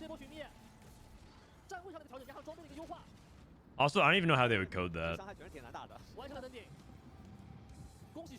Okay, so the Dominator 1-2. the what doesn't kill you ends up winning. The LeBlanc 2. I mean, it feels like that makes more sense. If this guy is board 1 with Malzahar 1, and then mostly Ziggs 2, Casio 2, I'd raise some questions. I mean, he also had Mordekaiser too, so yeah.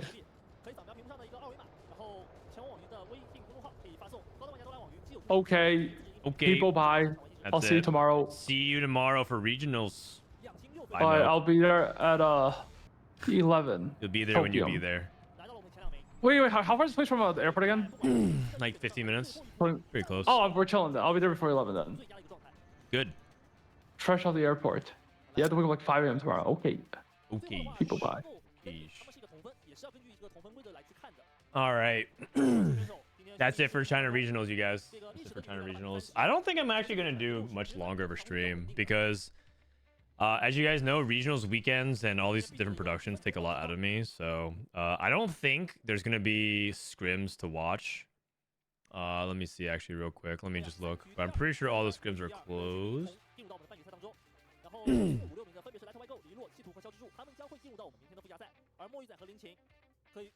Chibi challenge equals Saturday. Show. I do have some prompts. Correct on more virtual Friday and Sat Sunday. Ideally, yes. Video. Are you taking him to the Space Needle? Milk. So after this weekend, I'm gonna take 2 days off to show Milk around Seattle. Monday, me, Milk, my family, Bryce's family, we all have like a play day. On the 4th, I'm gonna take him around a little bit. So we'll see what he wants. These were the winning comps today. We got Trait Tracker Scrap, Family with Pit Fighter, Experiment Twitch 3. That was a wild game. This guy played the game pretty well. And then we had Enforcer Caitlyn 2 with the double Artifact Vi. And then Dominators. Honestly, it feels like a pretty good meta. It feels like a pretty good meta. When Milk comes in here, he's like, this is like one of the worst balanced sets of all time or whatever. Like, I can't accept that. Like, I obviously can like listen to some yap, but like I need to draw the line somewhere. I can't believe that. I feel like the balance is actually pretty good. Balance actually seems kind of good. So. Milk as a child. No, it's my kid. My kid. Take the day off. I'll take Monday and Tuesday off. Today is not even really a day off, but I'm not gonna. Usually I do like 8-hour streams. I'm almost like 4 hours into it, but I'm gonna just take it easy a little bit today. So. How do you feel about Din Tai Fung? I can only get it when I'm at the office in Seattle, and I love it. The thing about Din Tai Fung is it's good, but it's very overpriced in America. It's way cheaper overseas, and they just basically know that Americans are rich and you'll pay for it. And Din Tai Fung is way less good to me in America because it's way too pricey. Do you think we should see other players' shops in the future? I already answered this question, Gabby. I said I don't think so. Burger King or McDonald's? I just had McDonald's for the first time in years, 2-3 days ago, and I had digestive issues. So. The tier list, real quick. We'll do this as my closing thing for today. This is the Vietnam tier list. Take it with a grain of salt, but he puts MoYuZai in S tier, so that's something to think about. And then Twitch Snipers in S. A+, Brutal Revenge and Gloves Off, both of those hero augments are very good. Nocturne with range. With Quick Strikers, Ambushers, Dominators, Emissary Corky with gold, I guess. Visionaries, Rebels, Twitch, Bruiser, and Experiment. Enforcers, and then Sorcerers. A lot of other hero augments. Family, Tristana, Zeri, Scrap, Twitch Sniper? I think this might be... That's weird. It's like the same thing. I guess Twitch without it... Okay, Sniper Twitch without the emblem. Sniper Twitch with the emblem. Kind of confusing. At Academy. Then Renata, Urgot, Kog'Maw. Why not both? And Conquerors. And then Sentinels here. 6 Sniper versus 2 Sniper. I'm assuming that this is just 4 Watcher, 4 Sniper. Kind of like playing this variation, but without a Watcher emblem. Just playing minus Scar, like minus Cog or something. Minus Scar, minus Cog. I think that's what he's referring to. I think overall he might be overvaluing Dominators. Twitch Snipers is very good for sure. The reason why we have it up here. I mean, it pretty much aligns a lot with how we value things. I think maybe we overvalue family. I mean, that actually corroborates what Dish Soap thinks. So maybe family moves down a little bit here. And then I need to move this down. Why not both? The thing about why not both is that it's good, but it's like too situational. Like it's kind of like Conquer. It's like too situational. So I think it moves down. And then they put this in S. But I guess it's like how you define Chem Baron. Chem Baron, I guess in the hands of a really good player is S, but yeah. When are NA regionals? It is in 1 day, 1 hour, 24 minutes, 38, 37, 36, 35, 34, 33.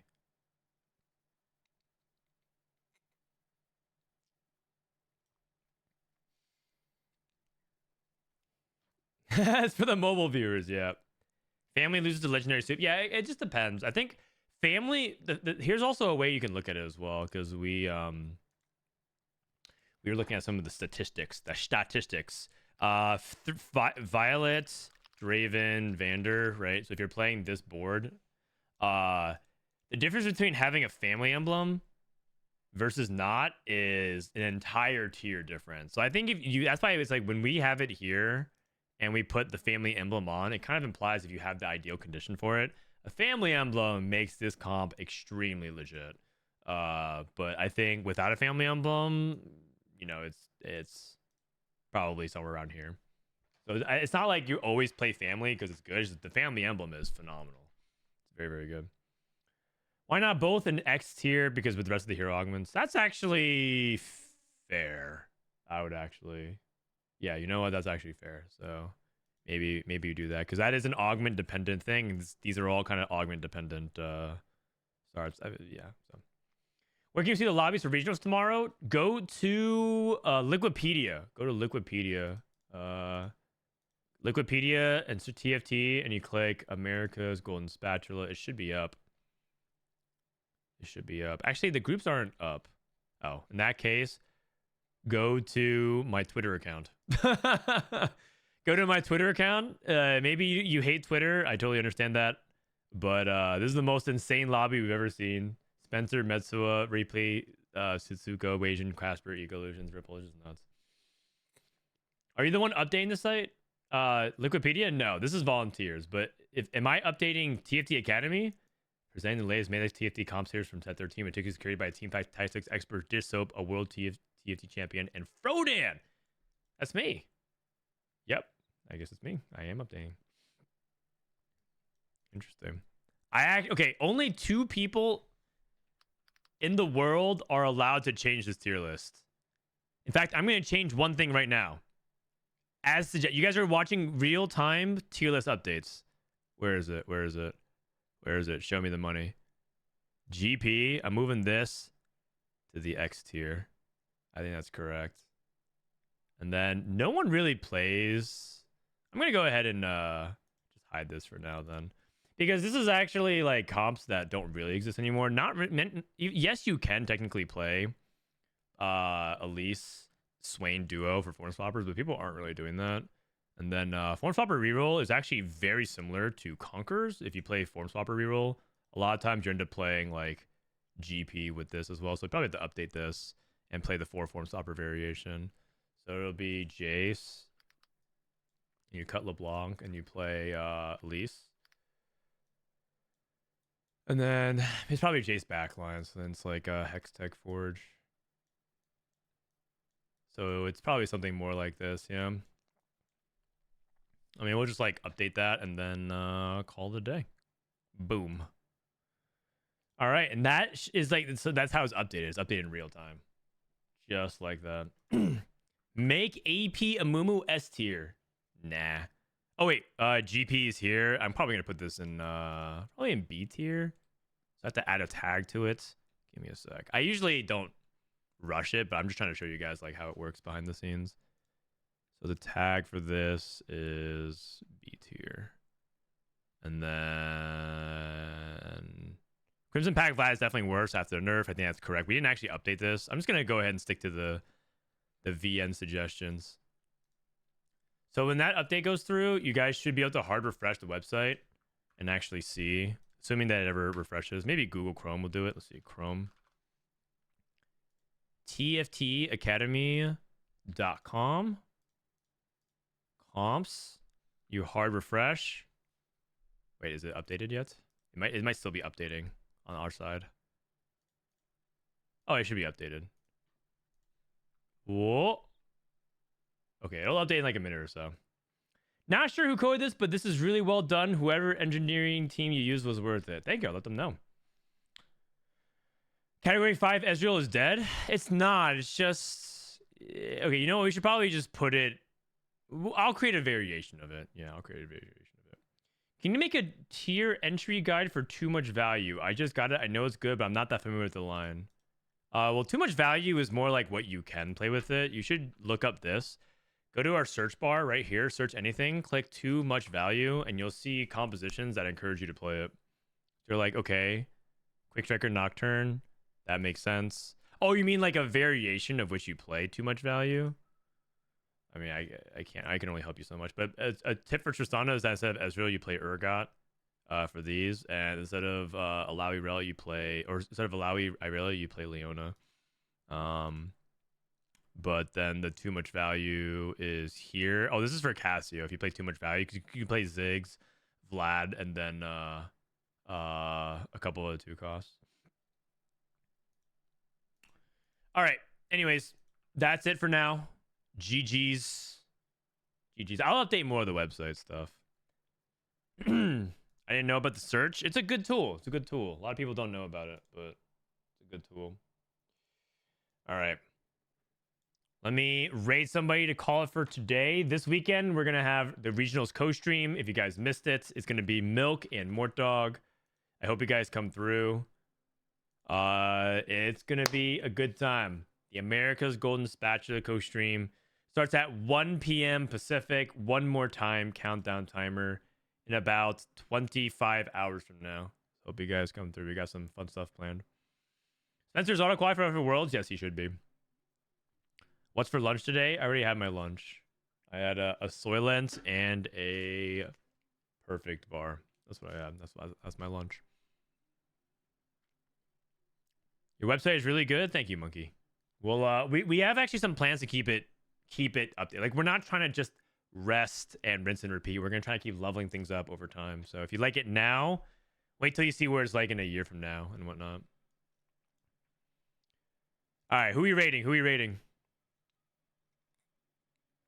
Who are we rating? Robin? Emily? Emily's rating viewer dating profiles.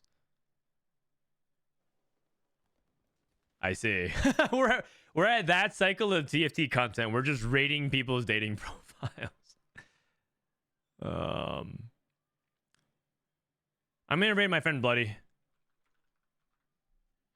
in about a minute or so. What time's the Yab session before regional start tomorrow? We're gonna do the Yab session about 30 minutes beforehand. So this is 30 minutes beforehand. So in about 24 hours plus 40 minutes. TFT is solved. Now we move to dating. That is the hardest game in the world. The game of love. Which is honestly, it shouldn't be a game, but for some people it is. Hey, Frodan, are you covering the APAC Golden Spatula tomorrow? No, I won't be. I'll be watching Golden Spatula VODs on the following week, but I won't be following it because there's just too much to do.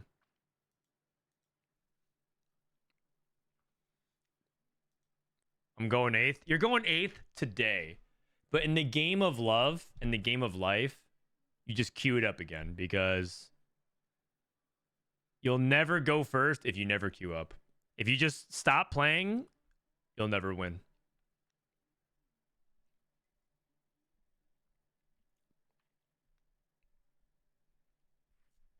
Thank you, Monsters Time. I'm happy about your Masters climb. We have a couple of projects we're working on TFT Academy. It's going to continue to improve. And if you guys also just to plug it, some of you guys don't know about this, but there's also other things that we update. So there's an items tier list. You can click tier list here, comps, items tier list. You can also click this button. We update things all the time. We probably do an augment pass because they did change some augments. But the items are pretty much correct. And yeah. All right, go hang out with my friend Bloody.